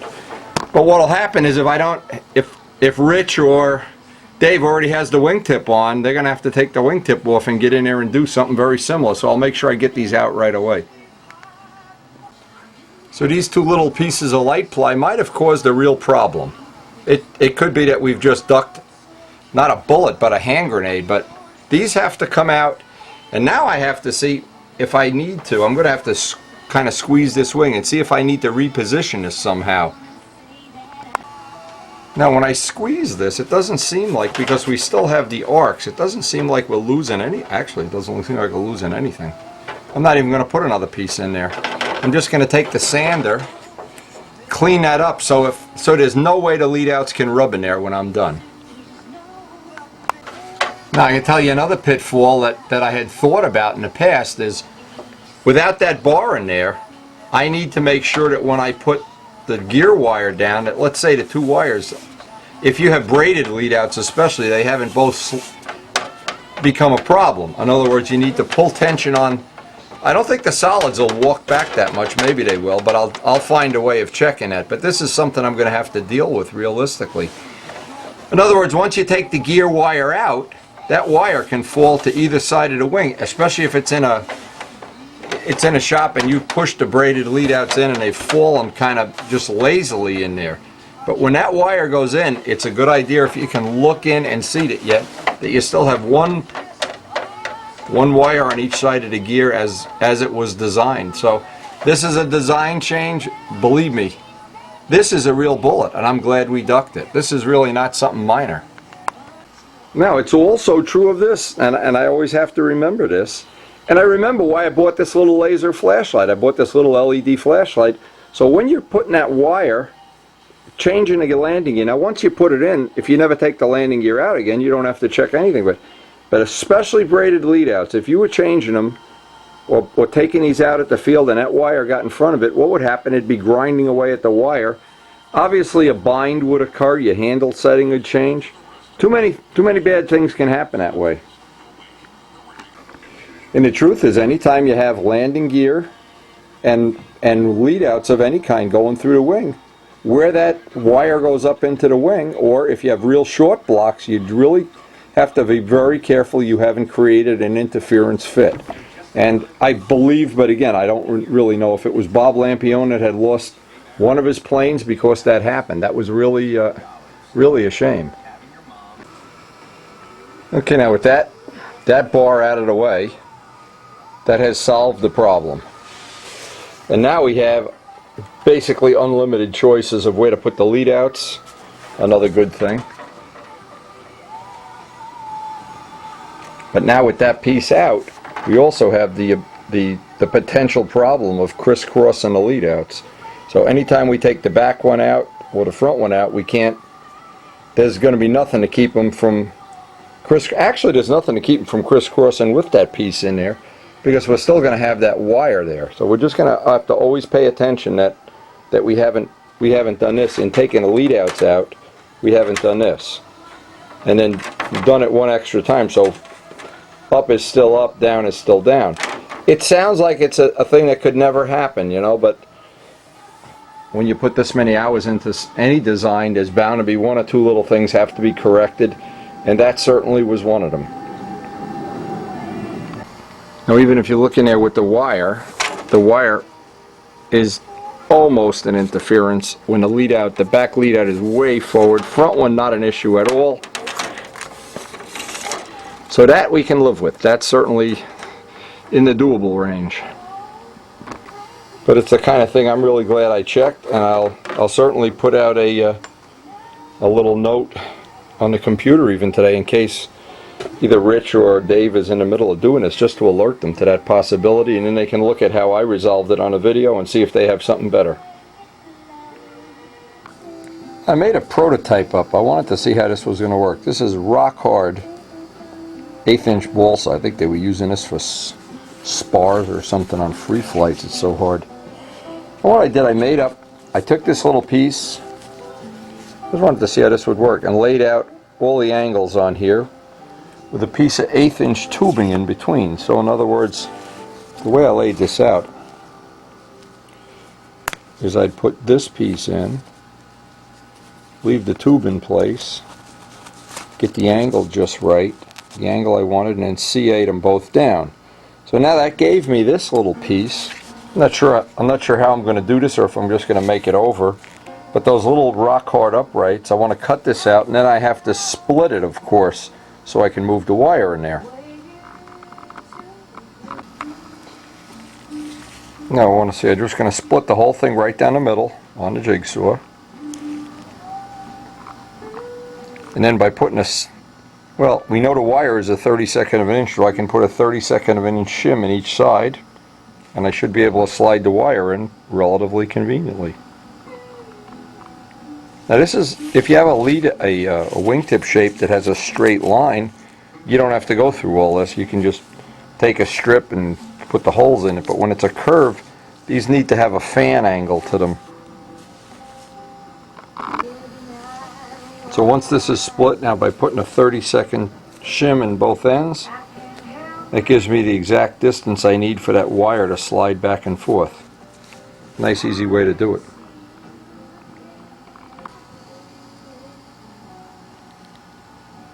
Now it's just a question of figuring out how we want to do the eyelet part of this.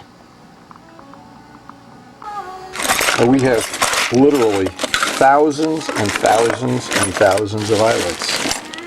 But the one size I wanted, I don't have. Here they are. On the other ships we used bigger eyelets. These were the smaller size that I wanted. And I think they fit in a little bit nicer. They don't have that big giant flange, so we'll see once this is all sanded in how this is going to look. Problem is, once you get up in the front where the curve is, they kind of stick out a little bit, which I think is what Les was complaining about. It didn't look that nice. But in this case, there's limitations on what we can do here. Now they'll look okay. These are a third smaller, so. And I don't want to have any binding. More than anything else, I don't want to have any binding there.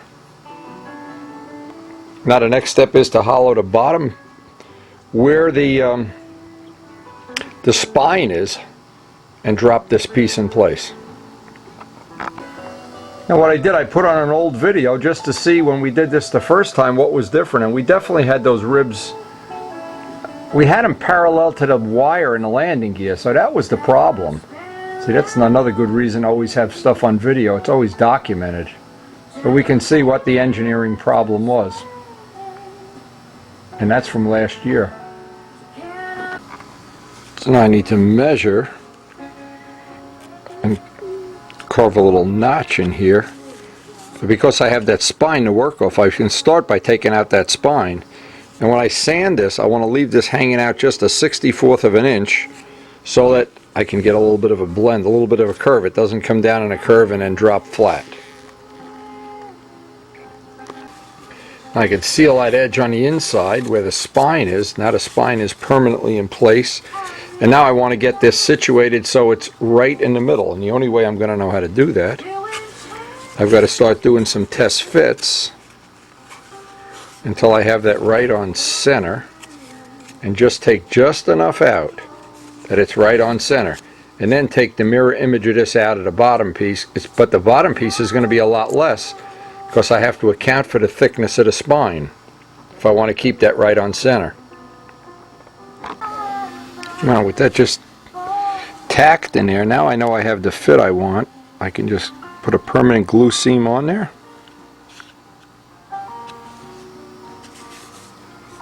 I have just enough sticking out here that I can get that radius that I'm looking for, develop that radius.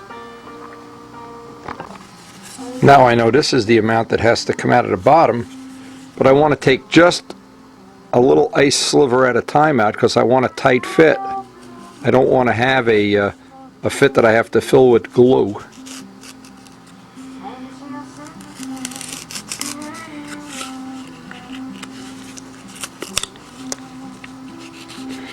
Now, and then I'll get the sanding block out and get the last little bit of this fit so that part just drops right in there. I can look each time I work this, I can look for the hard spots, and I still need to go, and especially in that corner, just a little bit more, because if I don't get this fit nice, it's not only that, it's going to distort the tip.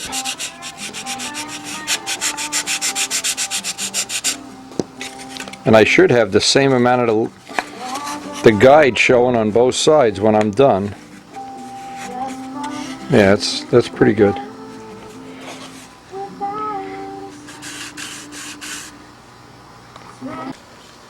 And once I get this really close, and I mean I really want to get this to be a nice fit, if for no other reason than just to impress Les, who used to harass me about this Leadout guide all the time. Oh, your islands are too big. Okay, now we got the fit, but I need to work off a flat glass table, something flat. And before I do anything, I'll tack it. Make sure I'm not putting a distortion into this, because what I need to do then is go up to the wingtip and make sure I haven't taken this part and puffed it up or shrunk it down. And once I know I have that shape and I'm happy with it,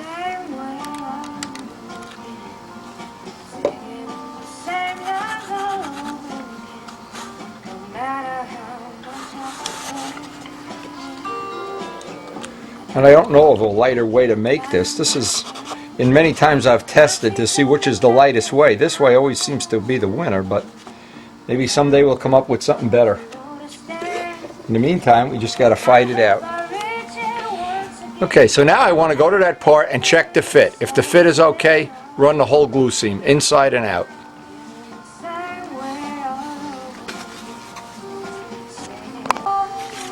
Okay, so we have maintained the shape, and now to get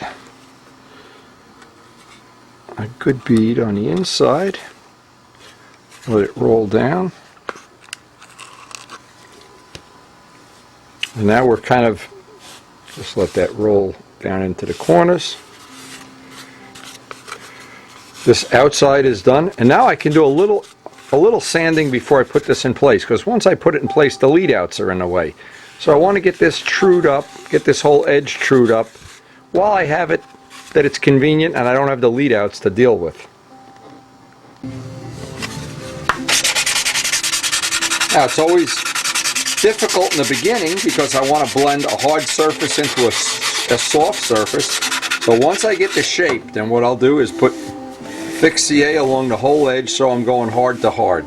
But I just need to get the general shape first, and that goes pretty quick.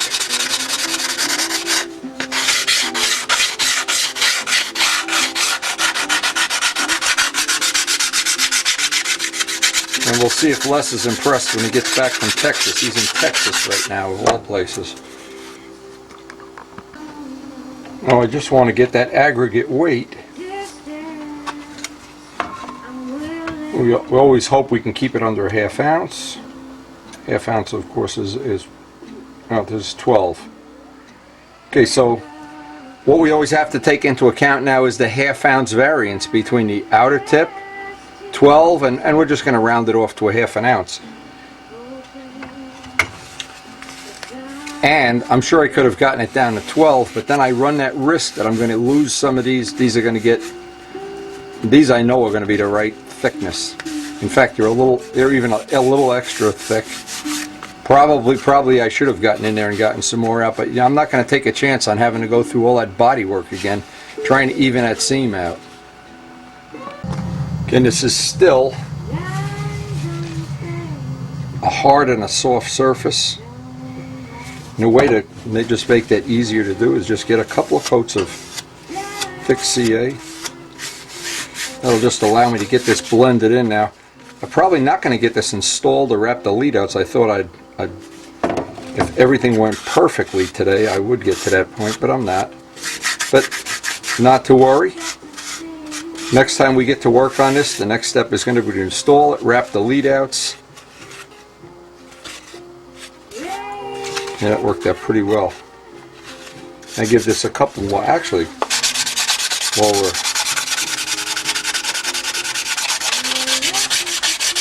once you're starting to sand hard to hard, wow, everything just blends right in. It's where it ends and becomes balsa wood that you always have either the line or the gap or something that's a problem. And this, when this is all blended in, to me it's a thing of beauty.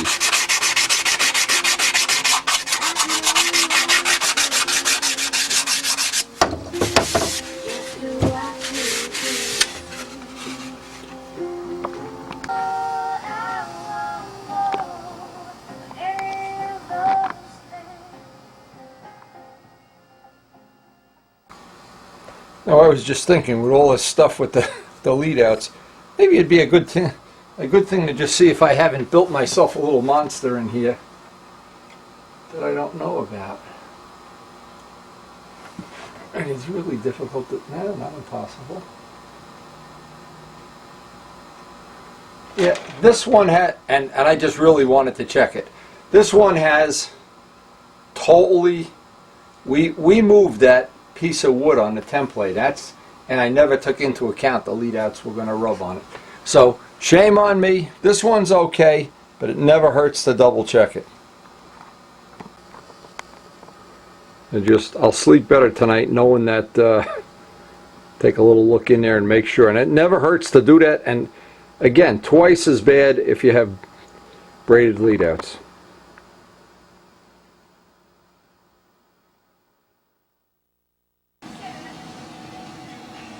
Now in today's mail from Bob Morse. Wow, I'm checking out the car more than the plane. Both nice, of course. The old Genesis model. Now just as something to look at, look how big the tail is. Look at the span on the tail. Looks like it's more than half of the wingspan. It's an old design from the 70s. Very popular, very an excellent design, of course. And here you have, I'm not sure what motor's in there, probably, I'm just going to guess a 700 horsepower motor or something. And John Pothier needs a motor for his vet. Maybe we could take the one out of that car when he's flying his Genesis. Bob, thanks a lot. And by the way, Bob, I'm sending you out a couple extra DVDs that really, I think you'll really enjoy. Enjoy them, please. And thanks for sending us. I'll put this up on my wall of honor here with my Ferrari stuff.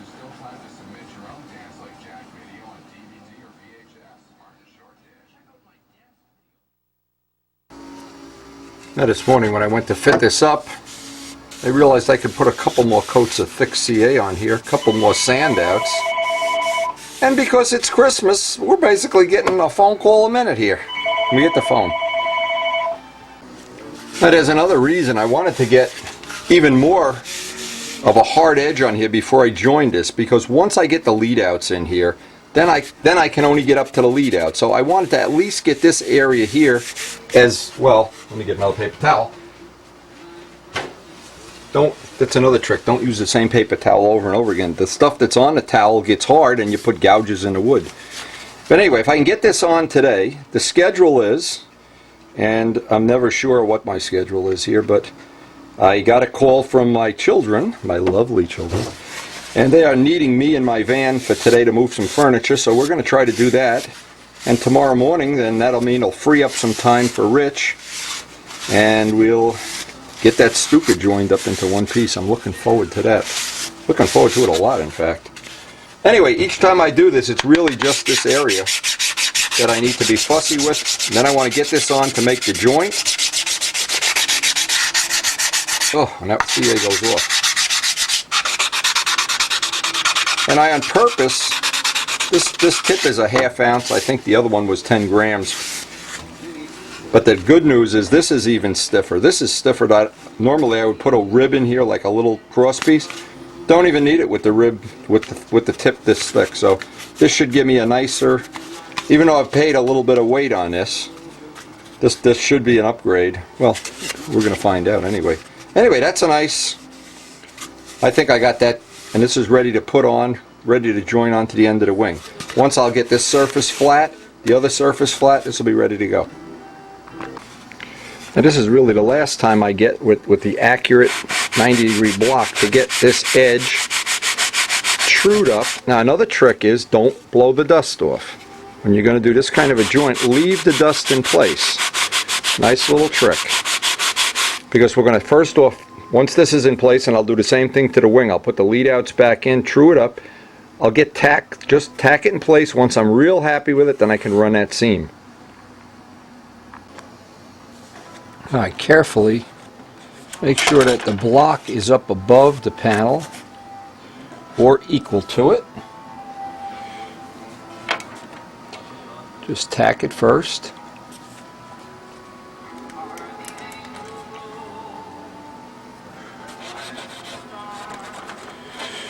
And once I'm satisfied that that joint is good, because again, the tip block should be just a little bit above the core. I'm trying not to sand any of the fiberglass away, or if I have to, just a minimum amount. As soon as we get this joint finalized,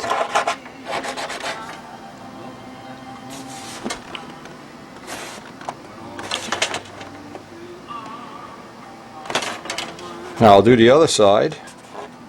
Yeah, that's good. Now we know we've got it true on both sides. We know we've got a nice tight fit. So now I could just run that whole seam.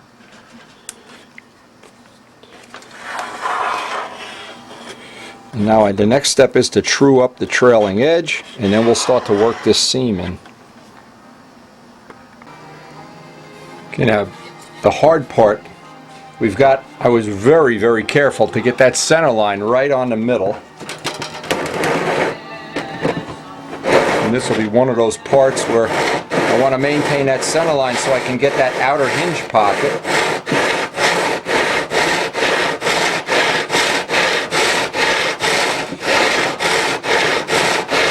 Once I get it close, I flip the bar over to the smooth side.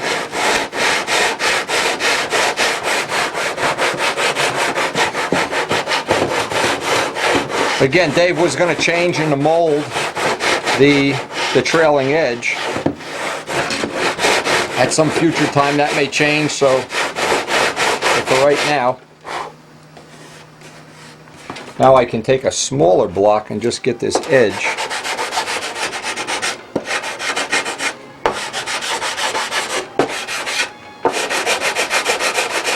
Because we want to keep that unique Miss Ashley. The Miss Ashley wingtips that I liked really came to a point. They didn't have any radius at the back. They just And of course, Miss Ashley used a Learjet wing, so they ought to, the tips off a Learjet. But I thought that always was one of the nicer features. Okay, so that's clean. Now I need to pretty much repeat the same thing up on the front here. And then work the seam. I don't need the big bar for this.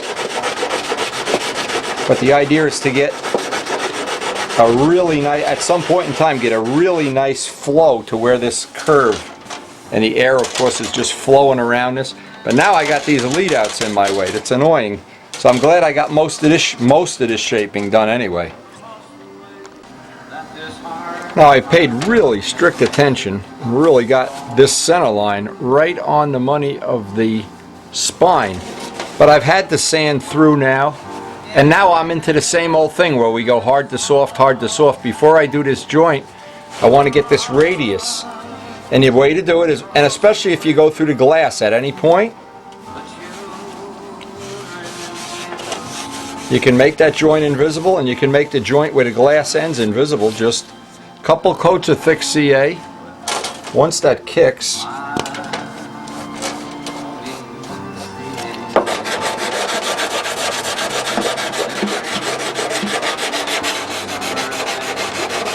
and of course the final test is, does it feel nice? With the air flowing around there, how would that feel?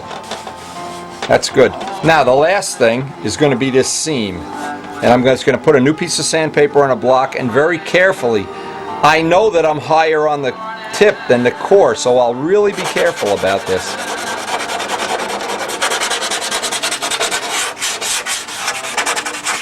I don't want to start on here because I'm going to chunk off pieces of that.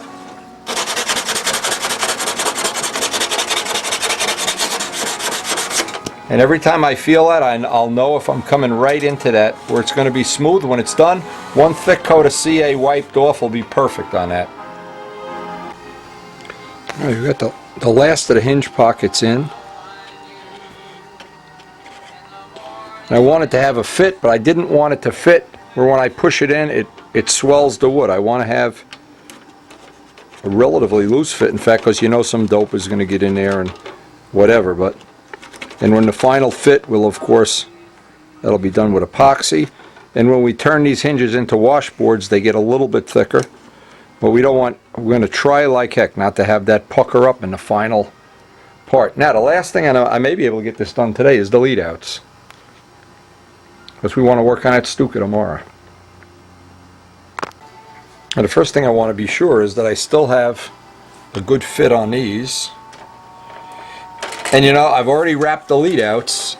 I don't remember which ship, but I have wrapped the lead outs and forgot to put these little guys on. So I want to make sure I have clearance, make sure it's a relatively tight fit.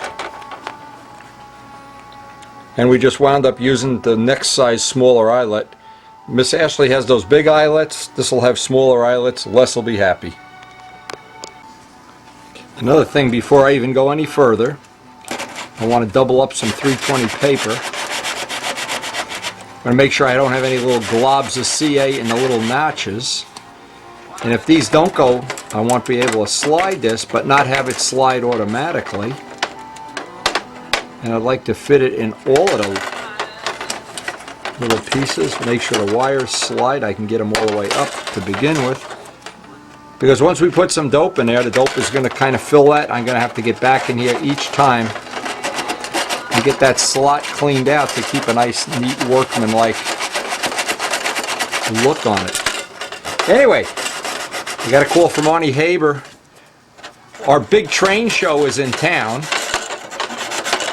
We videotaped it many times, but he wants to come over with some trains tonight. And I feel like we've reached another watershed with this project. And it's good to get away, well, you know, not be doing this every night of the week anyway. I like to have a little diversity. This seam worked out just about as nice as I possibly could have ever expected. Well, you can hardly feel that, in fact. Once you get a couple of coats of dope on there and block sand that out, this is one of the things that I think is a big upgrade over the Testarossa, getting these seams a lot nicer. That's real nice. Now, the next thing is I'm going to wrap the lead outs. I bought all these pliers at Costco. I bought this set of like 200 sets of pliers. And I also have a big box over there that just came in from Warren Walker that's got, I know what's in it, there's magnets in it. We're doing our tool organization. See, here's one that needs, that's okay. But if you find one that's a little tight or a little loose, I want to be able to just move these. And every time we put dope and tissue and silk span, be able to go back. Now the first thing is to clean all this, if they're solid wires, clean off all the, there's always a coating of some kind of oil or grease or something before we go any further and do the lead out wrap. And you can see all the stuff that usually comes off of there. Getting the wire clean, stay bright solder, get the defluxing agent out. We'll see if these little pliers are going to work as well as I hope they will. That was kind of a cool thing. I looked at in Sears Roebuck, one pair of pliers. It was, I don't know, like $12 or something. And for $16, you got 20 sets of pliers in Costco. So we now have a plier for everything in the world. And pretty soon I'll have a magnet that'll organize it.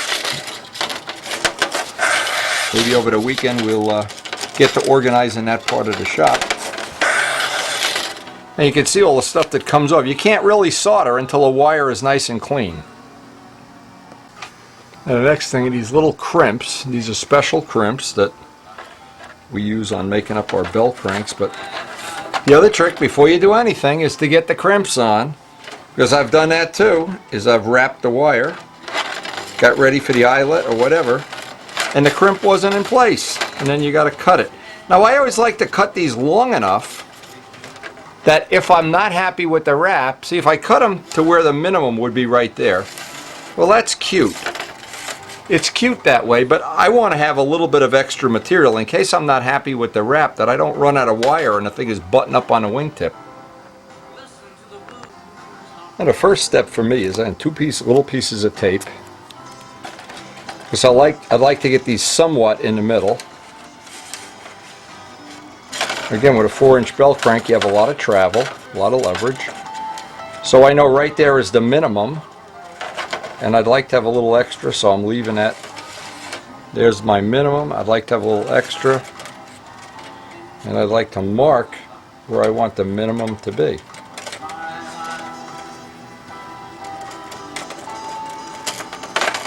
Now this is not ultra critical because of course you're gonna at some point in time adjust the handle, but I'd like to be about at mid throw.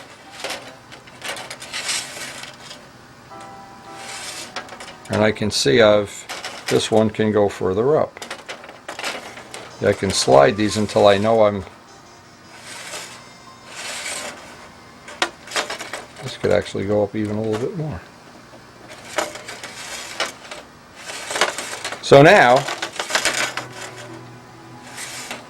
I know I want that clearance, I know that'll be in neutral. Now, I haven't used these yet, but hopefully they're going to work the way I want. They're round nose pliers. These came from that Costco collection. And what I'm going to try to do here is, I'll do it right down at the bottom.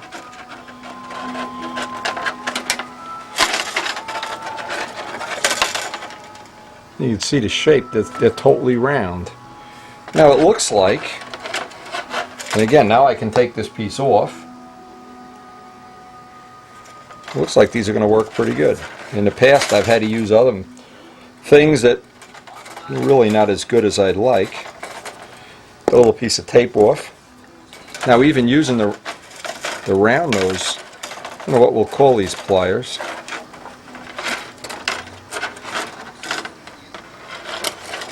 The idea with wire is to bend it once and not have to bend it 2 or 3 times, if at all possible. Now we can take the little pliers that have a pointy end,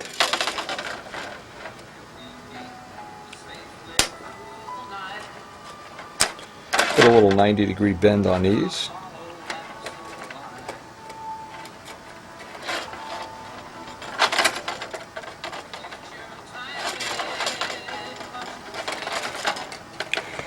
So let's see what that looks like. That's what that piece of wire looks like now. And getting nice lead out ends is, I guess, one of the things I'd like. I've left myself enough that I'm not going to have to be in trouble here. Well, the eyelets. Once that wire, and these are all 032 wire. I get these from Johnny Duncan at 48 inches long. John Duncan is the supplier. Now I can trim this with the pliers, slip it into the eyelet, and I'll have one side done. I'll be ready to solder. And another thing too, once these are wrapped, I can hang the wing up. I like to hang it up by the lead-outs. I don't like laying it on a floor, on a bench, or somewhere where it can get in some way damaged. So now I can get the little cutters, and I can leave this a little oversized too. I may need the heavier duty cutters. These are real, yeah, they're okay. Like I said, they're perfect. Put the eyelet back in.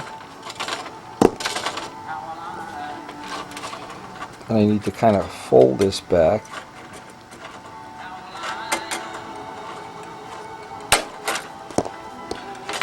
Trying not to use my fingertips. I always wind up getting one of these under the fingernail.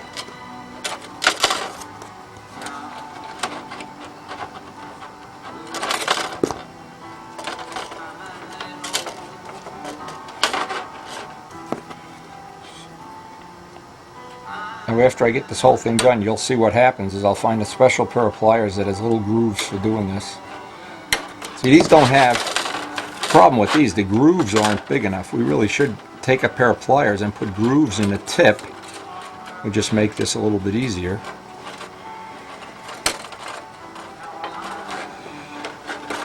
Okay.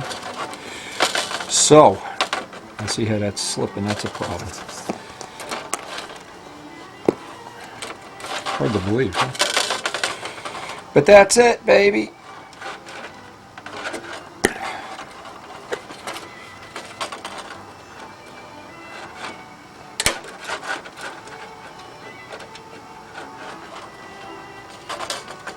There we go. You think I edit this stuff out? You're crazy. Okay, that fits. Now we just got to have the eyelet in there when we do it. One of our lovely little jobs. Amazing how many little things there are in the course of building a plane that can be frustrating. I can see what would be a good idea here would be to have a pair of pliers with little grooves in them, just to make that easier. But now that I've got that part done, these pliers might not even be big enough. There we go. Bingo. And that's ready for solder. And all we got to do is the other one, get the solder out, and we'll be to another milestone in the building of this wing.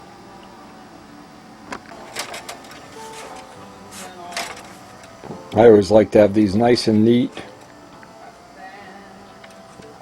I don't know why, just wrapping them with wire and making a big ball out here, I never really was happy with that.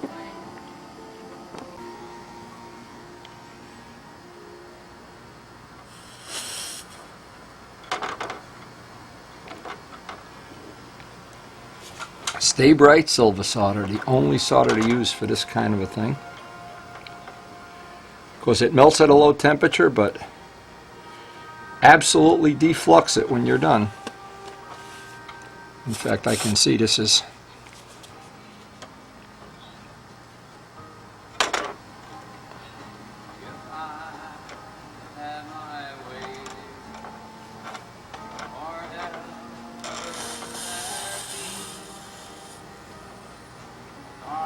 and when I'm done with these, and I'll let them cool normally, of course. Don't douse them in water, let them cool normally. And then what will happen is I get out my baking soda and water. This is ordinary baking soda and water, and I have it, just let this cool, clean it up with some steel wool.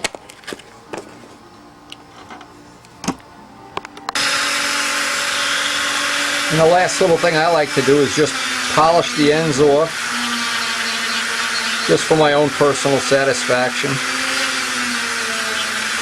One of the little details I enjoy.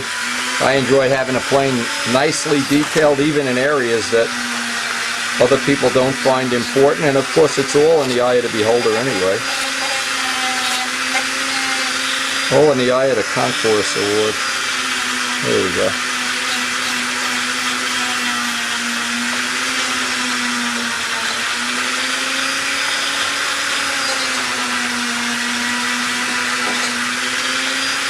Anyway, it's been a good day. Again, one of the best days. And it's always such a nice relief to have something that you enjoy beside model planes to do at the end of a day. Good to have friends that are interested in multiple things. Oh yeah, that's going to be fun.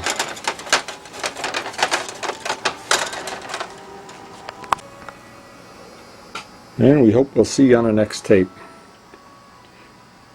Now, look, actually, it's funny, but I'm almost looking forward to working on Richard's Stuka, and Les is supposed to be here tomorrow. Almost looking forward to that as much as to seeing how this is going to shape up and how we're going to get those scoops finalized. We've got more pictures coming from several people. Got a lot of projects going on. It's a great holiday season. Hope you're enjoying it as much as we are.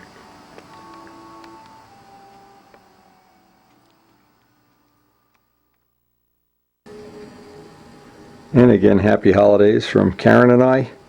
Hope you're having just as much fun, good health, good cheer, and a great Christmas.